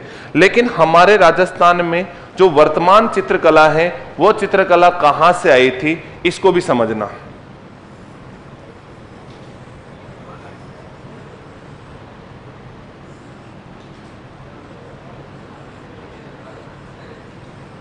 ये पूरा भारत ही था उस समय, तो जम्बू द्वीप पूरा का पूरा हमारा देश ही था, पाकिस्तान कोई अलग थोड़ी था क्या। तो यहां पर अपने एक राज्य हुआ करता था जिसका नाम था महाराष्ट्र। महाराष्ट्र के अंदर अपने गुफाओं का नाम सुना होगा आपने, अजंता व एलोरा। और अजंता व एलोरा गुफाओं को आपने देखा होगा, यहां पर बहुत सुंदर मंदिर बने हुए हैं, बौद्ध शैली के मंदिर बने हुए हैं। तो अजंता व एलोरा के अंदर कुछ चित्रकार फोटो वोटो बना रहे थे। कौन से फोटो बना रहे थे? बौद्ध शैली के। ये यहां पर फोटो बना रहे कौन सी शैली के? बौद्ध शैली के। अब यहां पर अचानक चोलों का आक्रमण हुआ था, चोल राज्य का आक्रमण हो गया था दक्षिण की तरफ से, तो ये महाराष्ट्र को इस्तेनाबूत कर दिया। तब यहां से जब चित्रकार थे वो अपने प्राण बचाते हैं और प्राण बचाकर हाथ में चपलियां लेकर महाराष्ट्र से भागते हैं। तो भागते हैं तो इनके सामने कौन सा राज्य आ गया? गुजरात। गुजरात आ गया। अब गुजरात आया तो इन चित्रकारों ने जाकर के यहां पर जाकर के गुजरात वालों से कहा यार कोई काम वाम हो तो दे दो। उसने कहा क्या काम करोगे? उसने कहा कुछ भी दे दो, हम तो सारा काम कर लेंगे। भाग के आए उधर से हाथ में चपलियां उठा उठा करके, जो काम मिलेगा वही करेंगे। गुजरात वालों ने कहा यार बाकी तो काम है नहीं, हमें कुछ फोटो वोटो बनवाने हैं, चित्र वित्र बनवाने हैं। उसने अरे इसमें तो हम एक्सपर्ट है। उसने कहा बना के बताओ। ये आजीवन कौन सी शैली के चित्र बनाए थे? बौद्ध शैली के। गुजरात में जाकर के इन्होंने फोटो बनाना शुरू कर दिए, बौद्ध शैली के चित्र बना दिए। गुजरात वालों ने कहा देखो भाई ऐसी बात है कि हमारे यहां पर बौद्ध शैली का बोलबाला नहीं है, अगर आपको यहां फोटो बनाने हैं तो कौन सी शैली के चित्र बनाने पड़ेंगे? जैन शैली के। अगर तुम्हें जैन शैली के चित्र आते हैं तो हम तुम्हें काम दे सकते हैं, ये बौद्ध शैली के चित्र हमें नहीं चाहिए। तुम्हारी पेंटिंग बढ़िया है लेकिन हम बौद्ध शैली के चित्रों को क्या करेंगे? अब इन चित्रकारों ने सोचा यार फोटो तो जैन शैली के तो आते नहीं है, लेकिन फोटो बनाना आते हैं तो अपन आराम से कर लेंगे कोशिश। इन्होंने कहा ठीक है, जैन शैली के कभी बनाए तो नहीं है लेकिन प्रयास करेंगे तो हम जैन शैली के बना लेंगे। अब ये जैन शैली के फोटो बनाते थे लेकिन एक्सपर्ट थे ये किसके अंदर? बौद्ध शैली में। तो इन्होंने जैन शैली के साथ साथ कौन सी शैली को घुसा दिया अंदर? बौद्ध शैली को। तो ये शैली कैसी हो गई? मिश्रित शैली।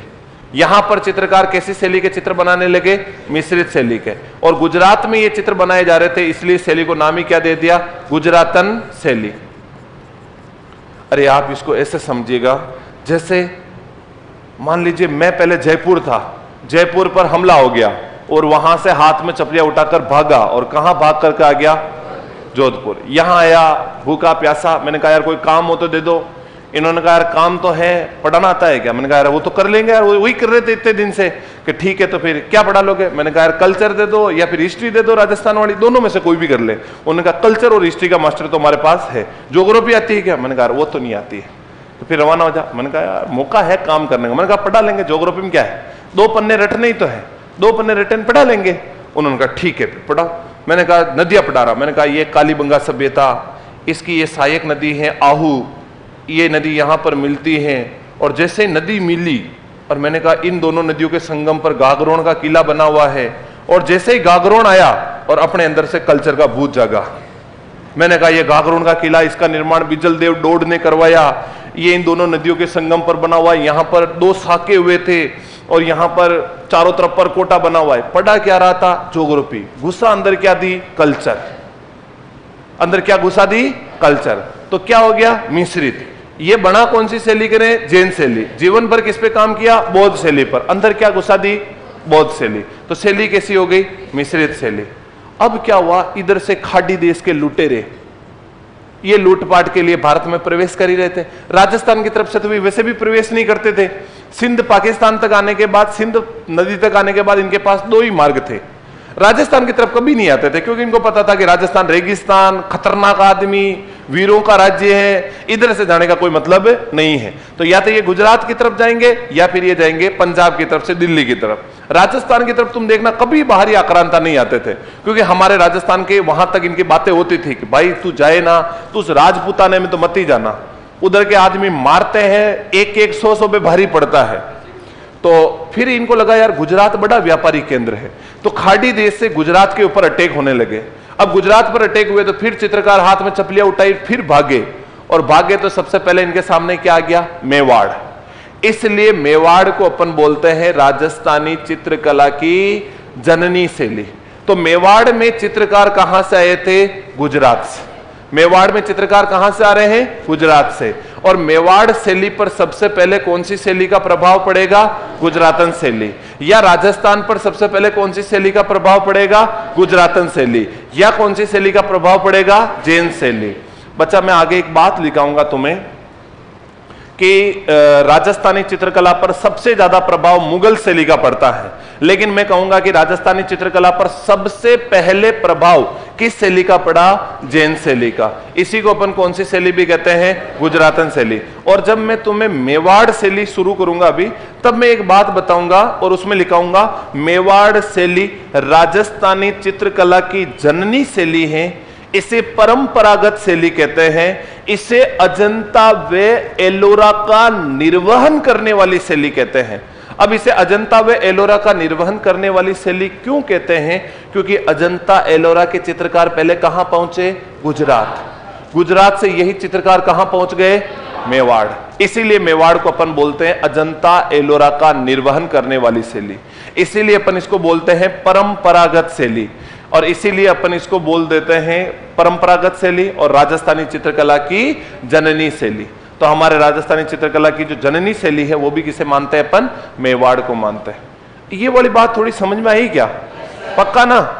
ठीक है, तो थोड़ी बातें लिखो। पहले लिखो अपने राजस्थान की चित्रकला। राजस्थान की चित्रकला,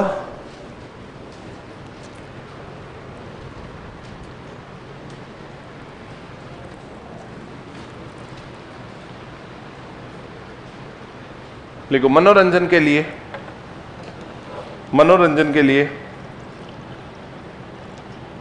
मनोरंजन के लिए चित्रकला, मनोरंजन के लिए चित्रकला प्रारंभ हुई।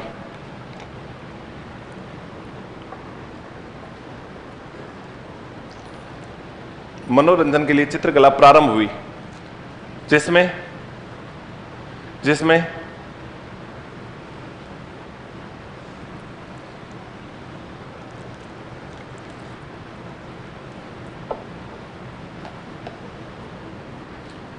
मनोरंजन के लिए चित्रकला प्रारंभ हुई, जिसमें हृदय के विचारों को उखेरा जाता था।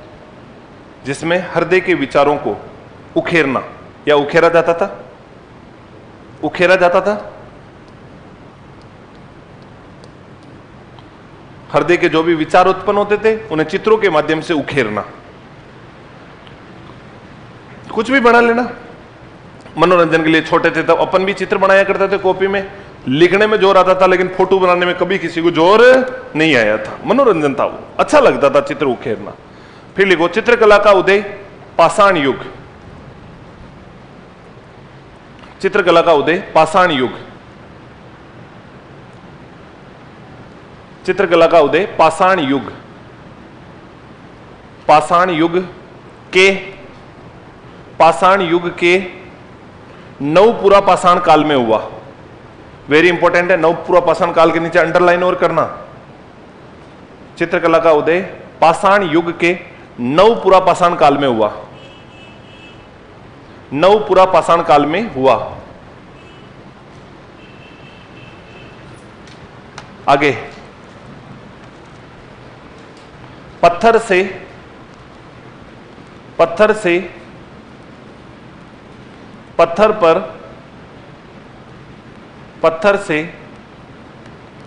पर चित्र बनाने की विधि को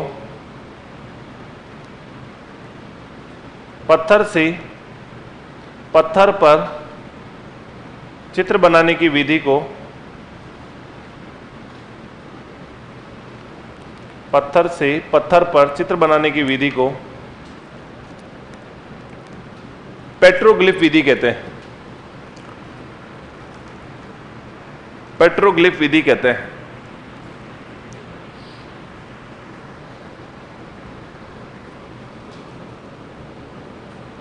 पत्थर से पत्थर पर चित्र बनाने की विधि को पेट्रोग्लिफ विधि कहते हैं।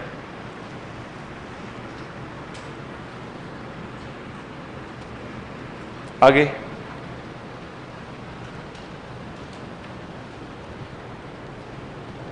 फिर लिखिएगा बच्चों, पाषाण काल के चित्रों का अध्ययन, पाषाण काल के चित्रों का अध्ययन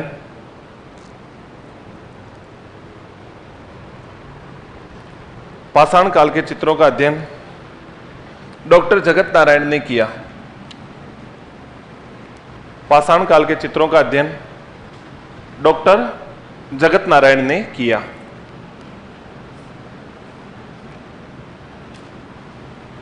फिर लिखो हाड़ौती के चित्रों का अध्ययन,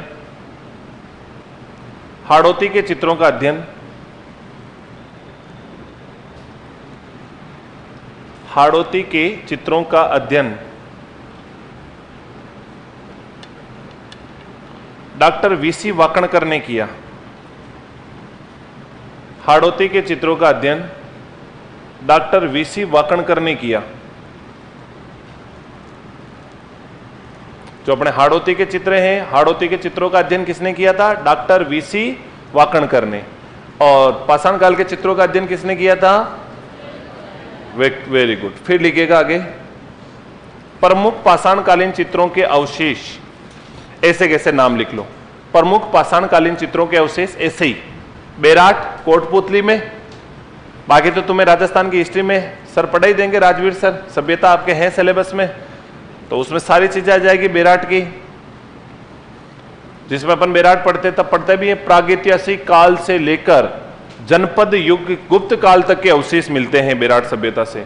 प्रागैतिहासिक काल के यही बर्ड रॉक पेंटिंग के चित्र वगैरह मिलते हैं यहां से।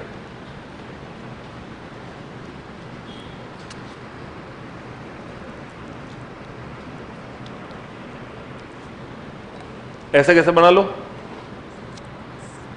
जैसे बेराट कोटपुतली और यहां से बर्ड रॉक पेंटिंग के अवशेष मिले, जैसे अपने दर भरतपुर, जैसे Garadda Bundi bird rider rock painting के अवशेष मिले।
हो गया? ले जा, वापिस ले जाना, ठंडा है क्या पानी? चिल्ड चाहिए था, चिल्ड रहना तो वो ले आएगा, चिल्ड चिल्ड। आगे लिखो, अब लिखो अपने, अब लिखिएगा थोड़ी सी बातें लिखो। राजस्थानी चित्रकला की, राजस्थानी चित्रकला की, थोड़े से आगे फैक्ट लिखो ऐसे ही, राजस्थानी चित्रकला की जननी शैली, राजस्थानी चित्रकला की जननी शैली, राजस्थानी चित्रकला की जननी शैली मेवाड़, राजस्थानी चित्रकला की जननी शैली मेवाड़। नमाणा के नीचे है सिसोण, नमाणा के नीचे सिसोण। फिर लिखो अपने, राजस्थानी चित्रकला की जननी शैली मेवाड़। अगर अपने से पूछे राजस्थानी चित्रकला की जननी शैली कौन सी शैली है? मेवाड़। फिर लिखो, मेवाड़ शैली या राजस्थानी चित्रकला पर सर्वप्रथम मेवाड़ शैली या राजस्थानी चित्रकला पर सर्वप्रथम, मेवाड़ शैली या राजस्थानी चित्रकला पर सर्वप्रथम प्रभाव,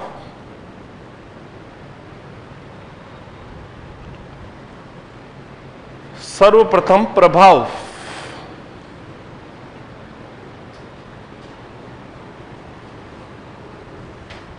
गुजरातन शैली या जैन शैली का पड़ता है। सर्वप्रथम प्रभाव गुजरातन शैली या जैन शैली का पड़ता है। अपने से पूछ ले कि राजस्थानी चित्रकला पर जो सबसे पहले प्रभाव पड़ा था, वो सबसे पहले प्रभाव किसका पड़ा था? गुजरातन शैली या फिर जैन शैली का। आगे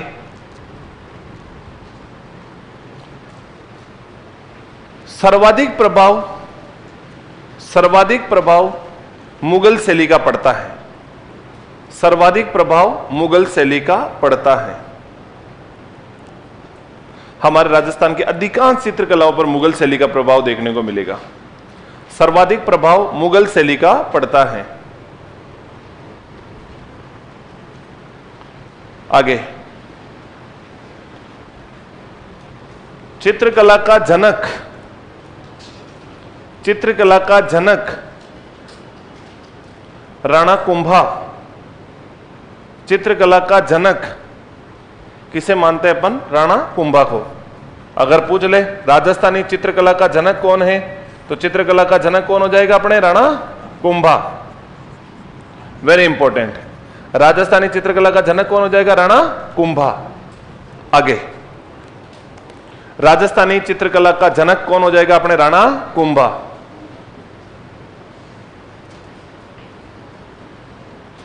चित्रकला का जनक राणा कुंभा। फिर लिखो आधुनिक चित्रकला का जनक, आधुनिक चित्रकला का जनक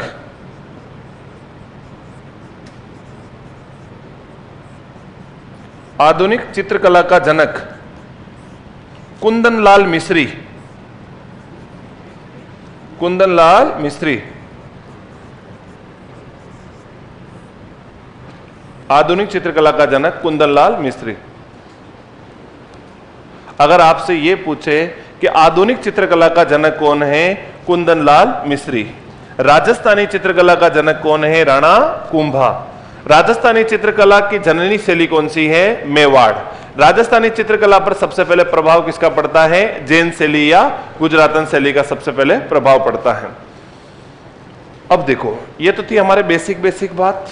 ये तो मैंने आपको इसलिए समझाया है क्योंकि मैं आगे जब तुम्हें अभी मेवाड़ पढ़ाऊंगा तो मैं मेवाड़ में एक लाइन लिखाऊंगा, अजंता एलोरा का निर्वहन करने वाली शैली, तो वो इस प्रकार ऐसे ऐसे करके ऐसे ऐसे यहां तक पहुंची, इसीलिए अपन इसको ये बोल देते हैं।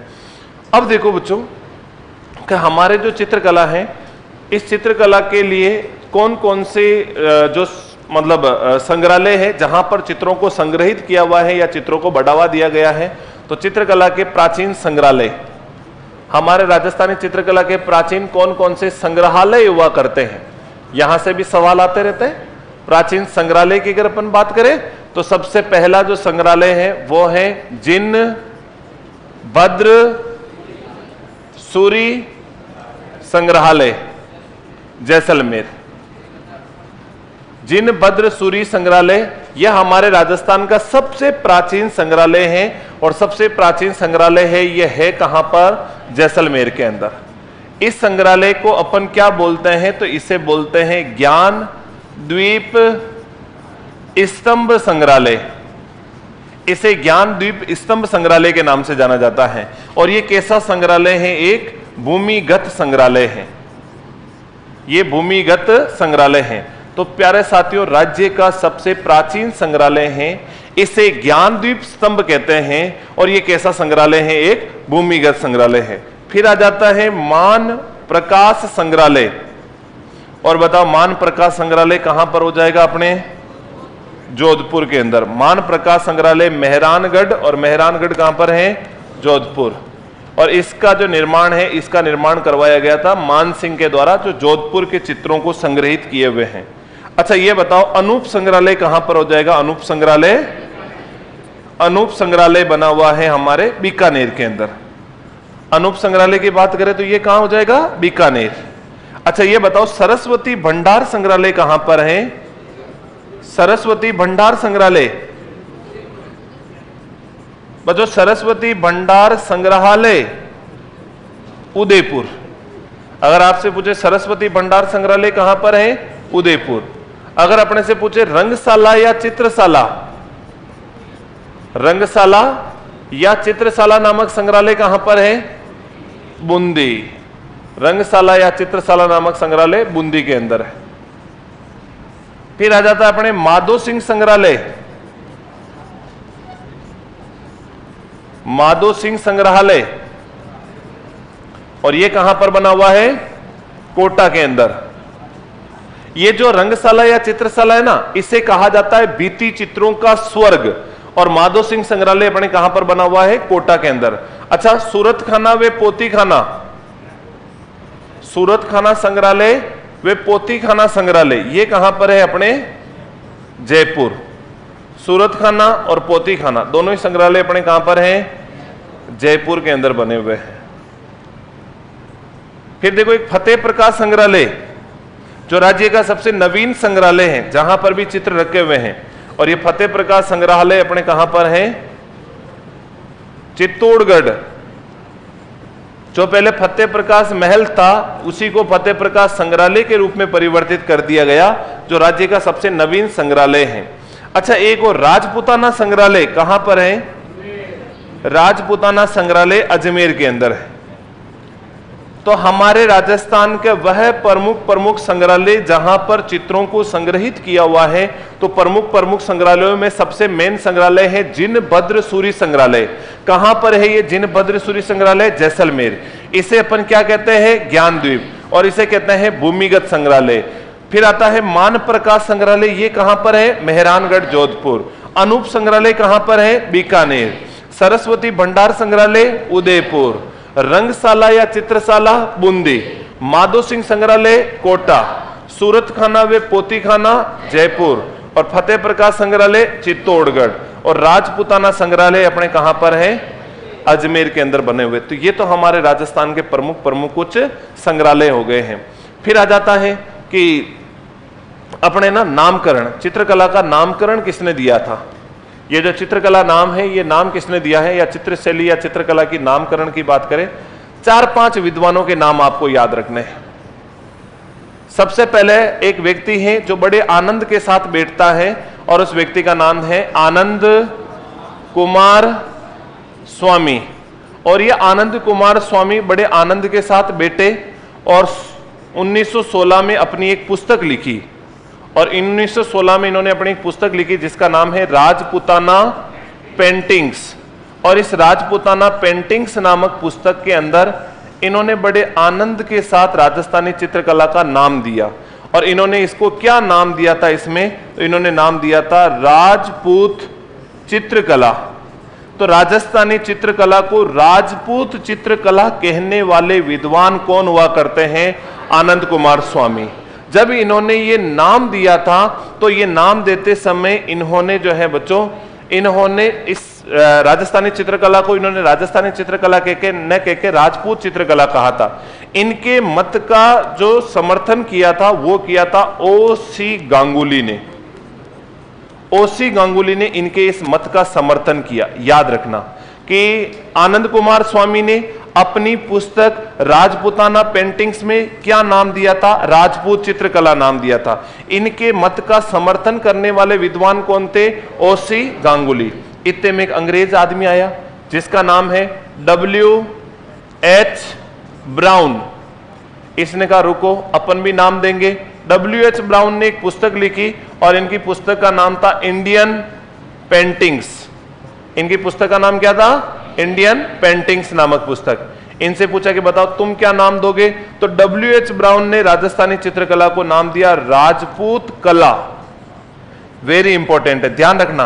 राजस्थानी चित्रकला को राजपूत कला किसने कहा था? W.H. ब्राउन ने। राजस्थानी चित्रकला को राजपूत चित्रकला किसने कहा था? आनंद कुमार स्वामी ने। आनंद कुमार स्वामी की पुस्तक का नाम क्या है? राजपूताना पेंटिंग्स। W.H. ब्राउन की पुस्तक का नाम क्या है? Indian paintings. अच्छा, राजपूत चित्रकला नाम का समर्थन किसने किया था? ओसी गांगुली ने इनके नाम का समर्थन कर दिया था। फिर आ जाता है अपने एक नाम और, जिसका नाम है H.C. मेहता। ये क्या नकल करता था, खतरनाक। H.C. मेहता एकदम कॉपी को नकल कर करके भर देता था। इन्होंने इनकी पुस्तक को पढ़ा, पहले नकल करी, और नकल करके इन्होंने सेम टू सेम अपनी पुस्तक लिख दी, जिसका नाम दिया स्टडीज इन इंडियन पेंटिंग्स। इन्होंने अपनी पुस्तक का नाम क्या रखा? Studies in Indian paintings. मतलब इनकी पुस्तक को पढ़ा और नाम रख दिया स्टडीज इन इंडियन पेंटिंग्स। पर इन्होंने कहा यार नाम भी सेम सेम देंगे तो बालक कहेंगे यार इतनी नकल करता था, तो इन्होंने राजस्थानी चित्रकला को नाम दिया हिंदू शैली। तो राजस्थानी चित्रकला को हिंदू शैली कहने वाले कौन थे? H.C. मेहता। इतने में एक व्यक्ति और आया, उन्होंने कहा रुको रे, मेरा नाम भी याद रखना। हमने कहा आपका क्या नाम है? उन्होंने कहा मेरा नाम है राय कृष्ण दास। हमने कहा देखो हम फोकट की राय नहीं लिया करते हैं। इन्होंने कहा एग्जाम में तो मेरी राय मान्य होगी और जो नाम मैं दूंगा वो सर्वमान्य नाम होगा। हमने कहा यार राय कृष्णदास जी बोलो तुम क्या कहना चाहते हो, कौन सी पुस्तक में लिखोगे? इन्होंने कहा मैं कोई पुस्तक नहीं लिखने वाला हूं। इन्होंने सीधे ही राजस्थानी चित्रकला को नाम दिया राजस्थानी चित्रकला, जो सर्वमान्य नाम है। अगर आपसे कभी पूछ ले कि राजस्थानी चित्रकला को राजस्थानी चित्रकला नाम किसने दिया था? राय कृष्णदास ने। पहली बार कोई ढंग की राय देने वाला आदमी था और उसका नाम क्या था? राय कृष्णदास। ये नाम जो है सर्वमान्य नाम है। इतने में एक व्यक्ति और हाथ में चपलिया लेकर दौड़ते हुए आया। उसने कहा रुको मेरी भी सुनो। हमने कहा तुम्हारा क्या नाम है? इसने कहा मेरा नाम है जद्दू नाथ सरकार। हमने कहा बताओ जद्दूनाथ जी आप क्या कहना चाहते हो? इन्होंने कहा राजस्थानी चित्रकला पर जब सबसे ज्यादा प्रभाव मुगल शैली का पड़ रहा है तो ये शैली कैसी है? प्रांतीय मुगल कला। तो बच्चों राजस्थानी चित्रकला को प्रांतीय मुगल कला कहने वाले विद्वान कौन थे? तो राजस्थानी चित्रकला को प्रांतीय मुगल कला कहने वाले व्यक्ति थे जद्दूनाथ सरकार। ध्यान दीजिएगा, जद्दूनाथ सरकार जिन्होंने इसे क्या कहा था? प्रांतीय मुगल कला कहा था। राजस्थानी चित्रकला को प्रांतीय मुगल कला कहने वाले व्यक्ति कौन थे? जद्दूनाथ सरकार। इनका भी नाम याद रखना है। क्यों रखना है? क्योंकि राजस्थानी चित्रकला पर अभी मैंने एक बात बोली थी कि सबसे पहले गुजरातन शैली का प्रभाव पड़ा, लेकिन सबसे अधिक प्रभाव किसका पड़ रहा है? मुगल शैली का। तो राजस्थानी चित्रकला को प्रांतीय मतलब प्रांत, अलग से प्रांत, लेकिन मुगल शैली का प्रभाव होने के कारण इन्होंने नाम दिया प्रांतीय मुगल कला। तो ये जद्दूनाथ, यदुनाथ नहीं है, जद्दूनाथ सरकार है इनका नाम। तो जद्दूनाथ सरकार ने इनको यह नाम दिया था। तो राजस्थानी चित्रकला के नामकरण में आनंद कुमार स्वामी ने अपनी पुस्तक राजपूताना पेंटिंग्स में क्या नाम दिया? राजपूत चित्रकला। इनके मत का समर्थन किसने किया? ओसी गांगुली ने। W.H. ब्राउन ने क्या नाम दिया? और क्या नाम दिया? और H.C. मेहता ने कौन सी पुस्तक? Studies in Indian paintings. क्या नाम दिया? और राजस्थानी चित्रकला किसने कहा? और प्रांतीय मुगल कला कहने वाले व्यक्ति? ये नामकरण वाला मामला समझ में आया क्या? राजस्थानी चित्रकला को ऐसे ऐसे करके इन सब ने ये सारे के सारे नाम दे दिए। फिर आता है कि हमारे चित्रकला को बढ़ावा देने के लिए कार्यरत संस्थाएं कौन कौन सी हैं? चित्रकला को प्रोत्साहन देने के लिए जो संस्थाएं कार्यरत हैं, वर्तमान में जो संस्थाएं कार्य कर रही हैं, वो संस्थाएं कौन कौन सी हैं? इन संस्थाओं से सबसे ज्यादा सवाल आते हैं। ये वाला जो पेज होगा वो सबसे इंपॉर्टेंट होगा स्क्रीन पर। इनसे आपने नाम भी सुने होंगे, सवाल भी सुने होंगे। जैसा आपने कभी एक संस्था का नाम सुना होगा अंकन, कि ये संस्था कहां पर कार्यरत है? अंकन। आप लोगों ने एक नाम सुना होगा चितेरा, और एक नाम सुना होगा धोरा। चितेरा और धोरा नाम सुना है क्या? आपने एक नाम सुना होगा मयूर। नाम सुना क्या? मयूर। ये तो पक्का सुना ही होगा टखमण 28। कभी किसी ने सुना ही होगा टखमण 28। जैसे ये नाम आज भी नहीं सुना? आज तो सुना है ना, अभी बोला ना मैंने। हाँ, एक अपने तुल्ली का कलाकार परिषद, ये चित्रकला को बढ़ावा देने वाली वर्तमान में कार्यरत संस्थाएं हैं। नहीं सुना? अच्छा, ये तो सुनी होगा पेग। ये तो सुना ना, ये भी नहीं सुना? पेग, पेग, ठीक है। एक अपने आयाम, कलावृंत, जवाहर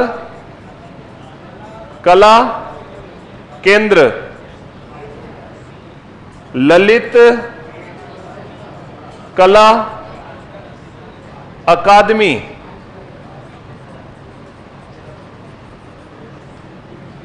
आर्किटेक्ट आर्ट ग्रुप और चित्र कला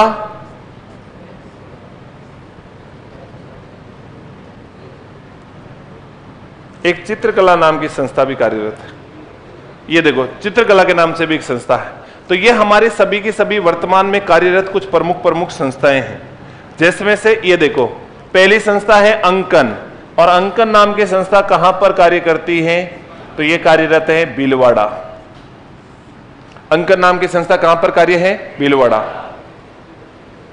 तो अगर अपन बात करें तो ए फॉर अंकन, B for Bhilwara, A for अंकन, बी फॉर भीलवाड़ा, सी और डी, सी डी, सी यानी चितेरा, डी यानी धोरा। और हमें सीडी कहां की फेमस है, कहां की बढ़िया लगती है? जोधपुर की। तो तुम सीडी कहां की देखना पसंद करोगे? सीडी कहां की पसंद करोगे? जोधपुर की है। खड़ा हो। हाँ, कहां की सीडी देखना पसंद करेगा? वापस बोलना। नहीं, पहले क्या बोला? नहीं बोला? नहीं बोला तू? हाँ करते हैं, वरना मैं मार दूंगा तेरे को। सच बता, बोला? पसंद है तेरे को? वो अच्छी लगती है? हाँ। इसको बाड़मेर की सीडी देखनी है। अब नहीं देखेगा, अब नहीं बोलेगा ये। देखो इधर तो सीडी, इधर देखो रे तुम, इधर देखो, इधर देखो, मेरे को देखो ना। तो चितेरा तोरा, सीडी अपने को कहां की बढ़िया लगती है? जोधपुर की।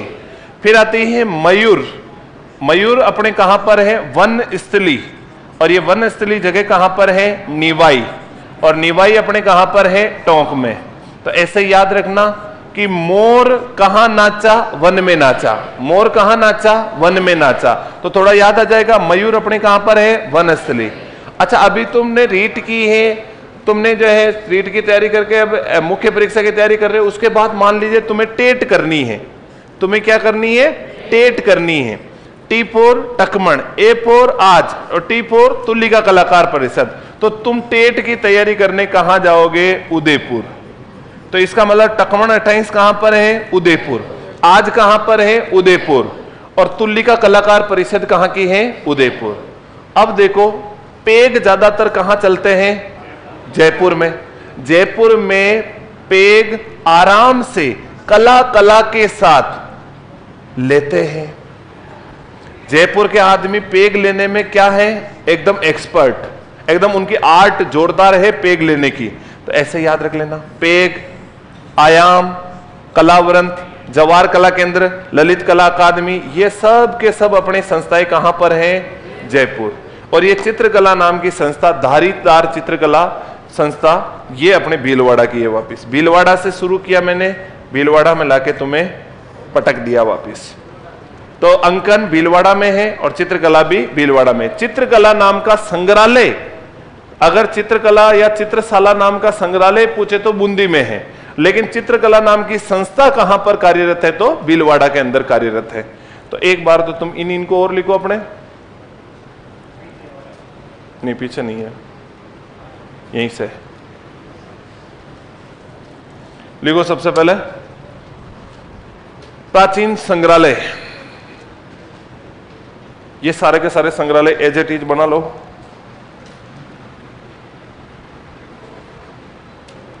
रविंद्र रंगमंच है, पर उनका संबंध अपने चित्रकला से नहीं।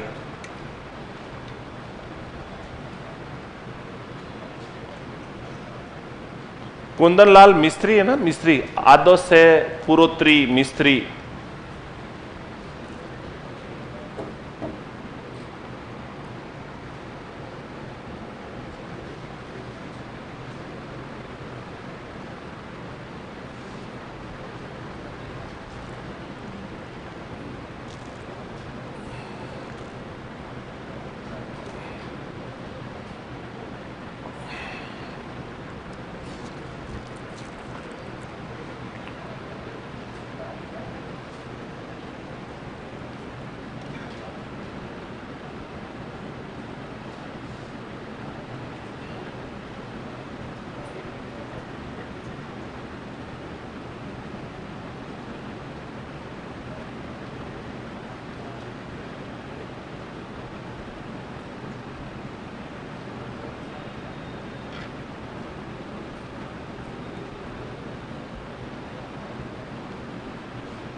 राजस्थान में चारभुजा जी के बहुत सारे मंदिर हैं। चारभुजा जी का मंदिर नागौर मेड़ता में बना हुआ है, जहां मीराबाई भक्ति किया करती थी। चारभुजा जी का मुख्य मंदिर गढ़बोर राजसमंद के अंदर है। चारभुजा जी का मंदिर कोटड़ी भीलवाड़ा के अंदर है, उदयपुर के अंदर है, हल्दी घाटी में है, बहुत सारी जगह है चारभुजा नाथ जी के मंदिर।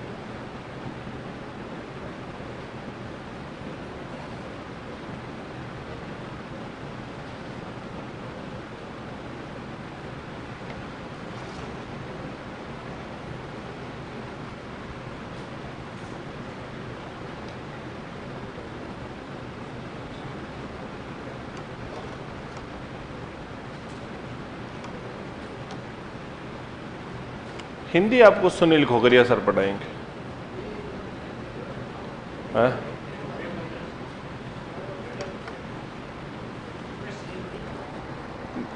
उनको बोलना कुछ है।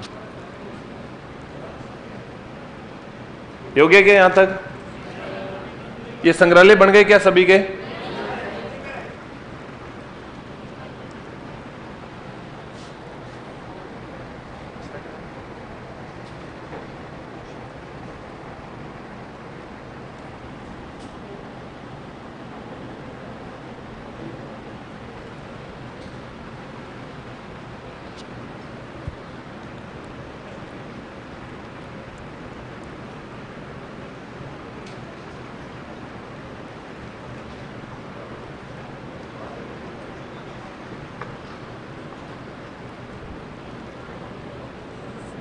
बना लिया क्या? जल्दी बनाओ।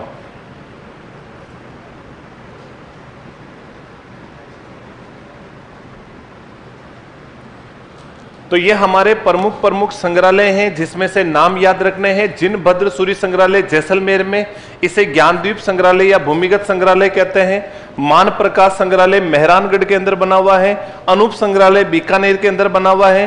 सरस्वती भंडार संग्रहालय अपने उदयपुर के अंदर है। अच्छा, सरस्वती कंठाभरण मंदिर कहां पर था? सरस्वती कंठाभरण मंदिर, सरस्वती कंठाभरण मंदिर किसको पता? हाथ खड़ा करना। हाँ, अजमेर।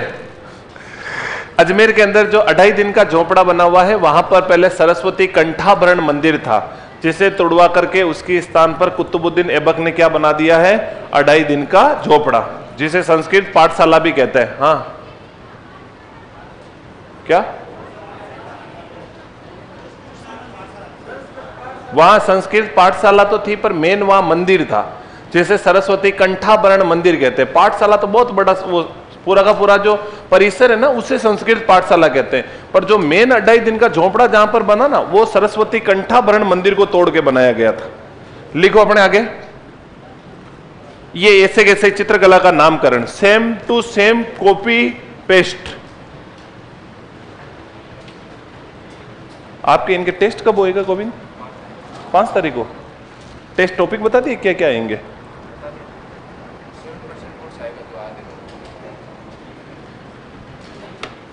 हाँ, तो टेस्ट पढ़ाया आएगा तो आएगा, सूरत खाना के आगे क्या लिखा है? सूरत खाना पोती खाना, और सूरत खाना पोती खाना अपने कहां पर है? जयपुर के अंदर। सूरत खाना और पोती खाना आभूषण अपने ये कहां पर है? तो सूरत खाना और पोती खाना दोनों संग्रहालय जयपुर के अंदर। टॉपिक तो जितना पढ़ाया उसका 70% आएगा। ऐसा कुछ नहीं, पढ़ो तुम तो सारे ही पढ़ो।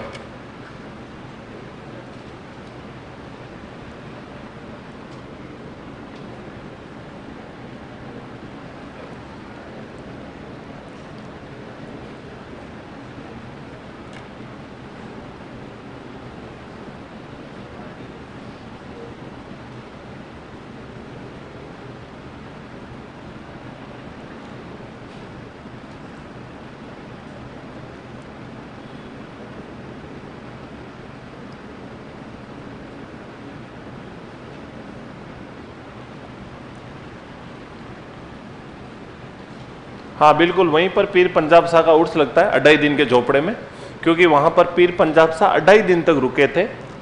तो उनके आगमन पर ही कुतुबुद्दीन ऐबक ने बनाया था, जिसका वास्तुकार था अबू बकर। हाँ आ जाएंगे, आभूषण भी आएंगे सिलेबस में।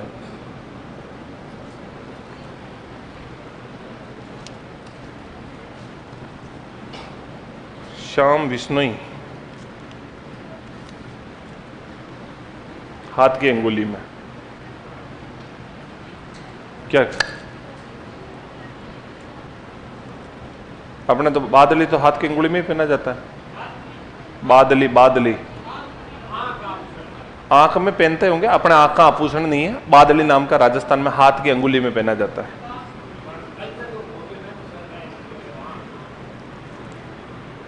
आंख में तो कोई आभूषण होता ही नहीं, बादली आभूषण हाथ की अंगुली में पहना जाता है।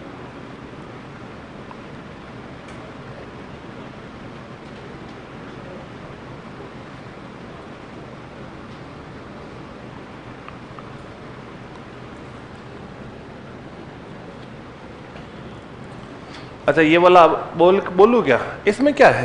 राजस्थानी चित्रकला का नामकरण आनंद कुमार स्वामी ने अपनी पुस्तक राजपूताना पेंटिंग्स में राजपूत चित्रकला कहा। इनके नाम का समर्थन ओसी गांगुली ने किया। इनके नाम का समर्थन ओसी गांगुली ने किया। W.H. ब्राउन ने इंडियन पेंटिंग्स में राजपूत कला कहा। H.C. मेहता ने स्ट्रेटेजी इन इंडियन पेंटिंग में हिंदू शैली कहा है। राय कृष्णदास ने राजस्थानी चित्रकला कहा, जो सर्वमान्य नाम है, और जद्दूनाथ सरकार ने प्रांतीय मुगल कला कहा। नहीं आया क्या समझ में? इजी सा, सबसे इजी है।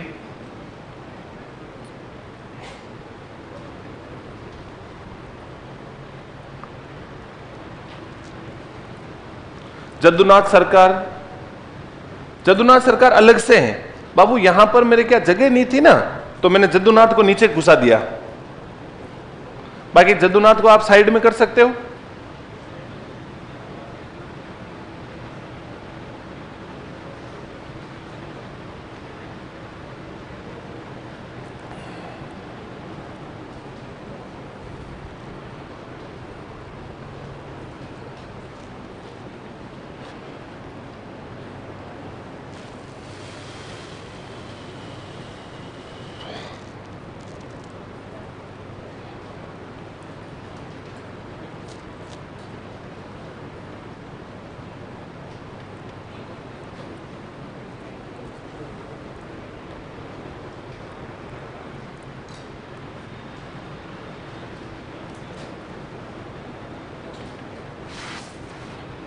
हो गया क्या सभी के?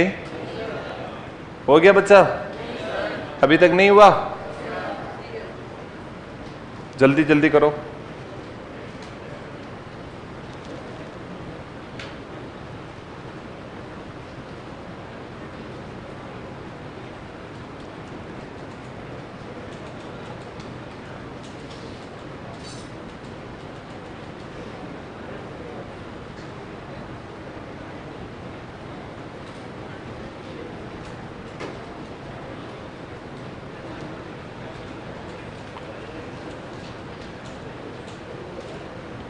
बजंटी आभूषण पुरुषों के कान में पहना जाता है, बिल्कुल पुरुष पहनते हैं कान में, पर मेन अपने गले का आभूषण आता है उस गला ऑप्शन नहीं होता है तो फिर कान मान सकते हैं, पर पुरुष कान में पहनते हैं, बाकी बजंती महिलाएं गले का आभूषण होता है। अच्छा हो गया, आगे लिखो, ये लिखो संस्थाएं। ऐसे कैसे संस्थाओं के नाम लिखो एक बार। ये संस्थाएं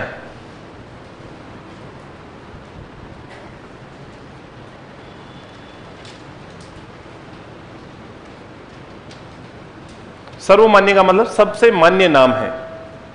मतलब राय कृष्णदास ने नाम दिया था राजस्थानी चित्रकला, अपन इसको बोलते भी क्या है, राजस्थानी चित्रकला, इसलिए ये सर्वमान्य नाम है। एग्जाम में ऐसे सवाल आता है कि राजस्थानी चित्रकला नामकरण किसने दिया, राय कृष्णदास ने। राजस्थानी चित्रकला को राजपूत चित्रकला किसने कहा था, आनंद कुमार स्वामी ने। राजस्थानी चित्रकला को राजपूत कला किसने कहा, W.H. ब्राउन ने। राजस्थानी चित्रकला को हिंदू शैली किसने कहा था, तो S.C. मेहता ने। इसे प्रांतीय मुगल कला किसने कहा था, जद्दूनाथ सरकार ने कहा था। ऐसे ही सवाल ही ऐसे ही आता है सीधा सा इसमें। ये संस्थाएं हैं जो वर्तमान में कार्यरत है। अंकन, चितेरा, दोरा, मयूर, टकमण, आज, तुलिका कलाकार परिषद, पेग, आयाम, कलावृंत, जवाहर कला केंद्र।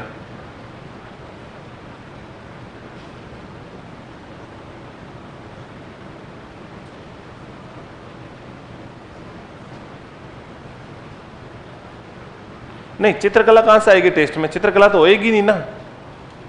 सोमवार को तो तुम्हारे टेस्ट है, चित्रकला तो भी 4 दिन चलेगी।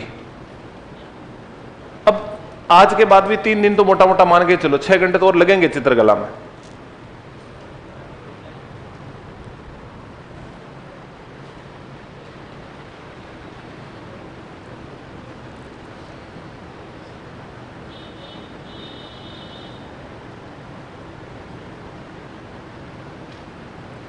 पुत्र प्राप्ति के लिए पीला पोमचा ओढ़ती, उसका रंग कैसा होता है, उसका रंग काला होता है।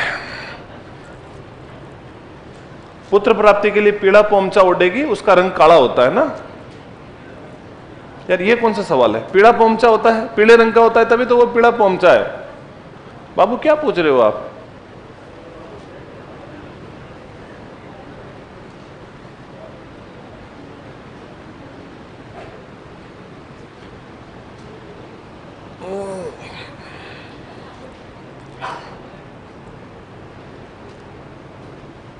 ये हमारी प्रमुख संस्थाएं हैं जो चित्रकला को बढ़ावा देने के लिए कार्यरत हैं। अंकन, चितेरा, दोरा, मयूर, टकमण 28, आज, तुलिका कलाकार परिषद, पेग, आयाम, कलावृंत, जवाहर कला केंद्र, ललित कला अकादमी, आर्किटेक्ट आर्ट ग्रुप और चित्रकला। ये चित्रकला नाम की भी एक संस्था है जो भीलवाड़ा में है। ये हमारे राजस्थान की प्रमुख संस्थाएं हैं जो वर्तमान में चित्रकला को बढ़ावा देने के लिए कार्यरत हैं। अब अपन बात करेंगे राजस्थानी चित्रकला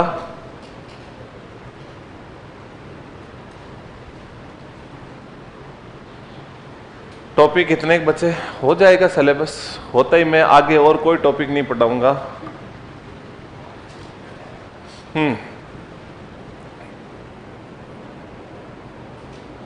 ये तो हो गया सभी के।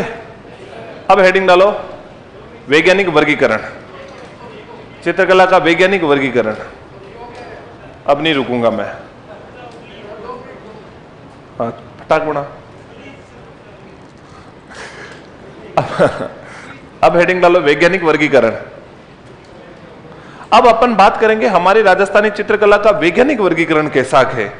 तो वैज्ञानिक वर्गीकरण किसने किया था, आनंद कुमार स्वामी ने। कौन सी पुस्तक में किया था, राजपुताना पेंटिंग्स में। कब किया था, 1916 में। और इन्होंने वर्गीकरण कितने भागों में किया था, 4 भागों में।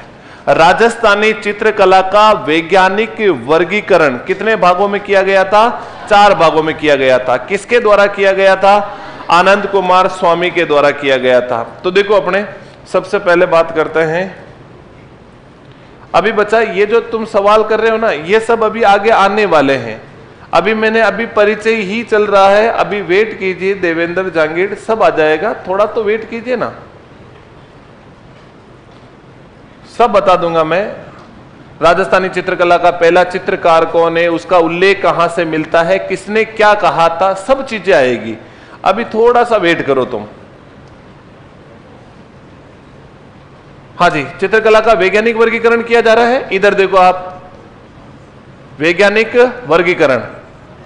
और बच्चा वैज्ञानिक वर्गीकरण जो किया गया है, ये वर्गीकरण अपने कितने भागों में किया गया है? 4 भागों में।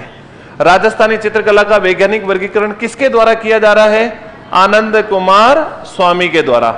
और ये आनंद कुमार स्वामी कब इनका वैज्ञानिक वर्गीकरण कर रहे हैं? 1916 में। और कितने भागों में कर रहे हैं? 4 भागों में। कौन कौन से? मेवाड़ शैली या मेवाड़ स्कूल, इन्होंने नाम स्कूल दिया है इसलिए अपन स्कूल लिख देते हैं। बाकी मेवाड़ शैली के है, मेवाड़ स्कूल के एक ही बात है, लेकिन वर्गीकरण करते समय इन्होंने स्कूल नाम दिया है। मारवाड़ स्कूल, फिर इन्होंने नाम दिया है डुंडाड़ स्कूल, और फिर नाम दिया है हाड़ोती स्कूल। एक बार तो आप ऐसे ही मेरी तरह 4 भाग करो, ऐसे ऐसे करके बनाओ एक बार तो इसको 4 भागों में।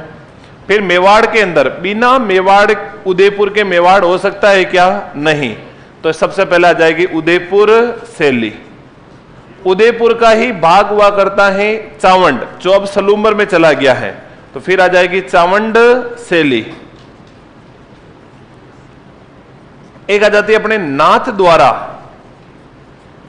शैली, एक आ जाती है बच्चा देवगढ़ शैली, एक आ जाती है अपने शाहपुरा शैली। तो ये 5 चित्र शैलियां जो है, ये 5 शैलियां अपने किसकी हैं? मेवाड़ शैली की उपशैलियां हैं। शाहपुरा शैली, देवगढ़ शैली, नाथद्वारा शैली, चावंड शैली और उदयपुर शैली। ये तीनों चारों शैलियां, चारों 5 शैलियां किसकी उपशैलियां हैं? मेवाड़ की उपशैलियां हैं।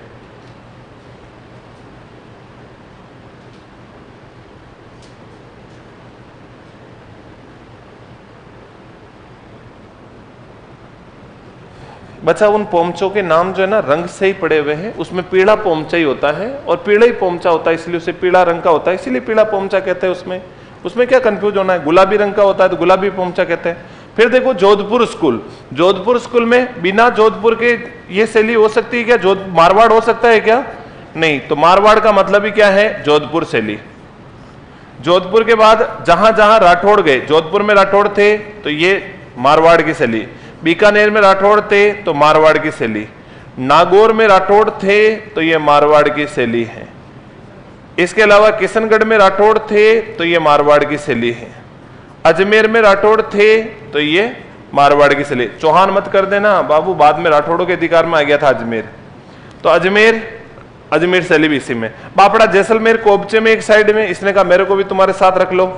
हमने कहा आजा, तू अकेला कोबचे में क्या कर रहा है, तू भी हमारे साथ।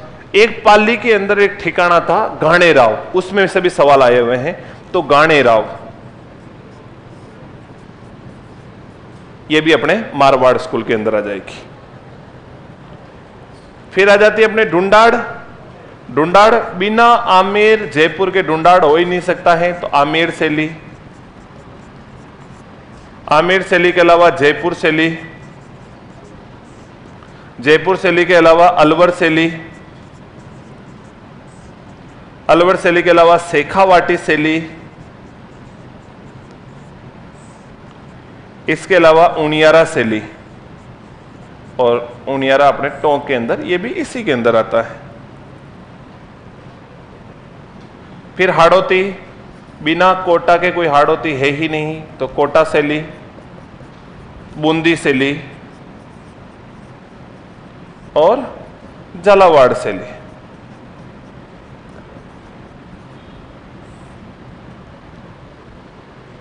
एक बार तो आप इसको बना लीजिए।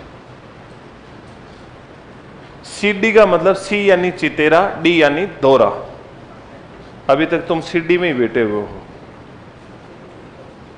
तो हमारे राजस्थानी चित्रकला का वैज्ञानिक वर्गीकरण टोटल कितने भागों में किया जा रहा है? 4। आनंद कुमार स्वामी कर रहे हैं ये वैज्ञानिक वर्गीकरण। कब कर रहे हैं? 1916 में। तो 1916 में आनंद कुमार स्वामी ने राजस्थानी चित्रकला का वैज्ञानिक वर्गीकरण किया था। वर्गीकरण किया था अपने कितने भागों में? 4 भागों में। इनमें से भी चित्रकला में से सबसे ज्यादा सवाल आए हैं। 40% सवाल केवल आपके चित्रकला में इसी स्लाइड से आए हुए हैं। अगर 100 सवाल आए होंगे तो 40 सवाल केवल इसी स्लाइड में से आए। सीधा ही पूछते हैं कि देवगढ़ किसकी उपशैली है, बताओ नाथद्वारा किसकी उपशैली है। सीधा आ जाता है बताओ उनियारा किसकी उपशैली है। सीधा आ जाता है घाणेराव किसकी उपशैली है। सबसे ज्यादा सवाल इसी में से आया, सबसे सरल है, सबसे ज्यादा सवाल इसी में से आए हैं।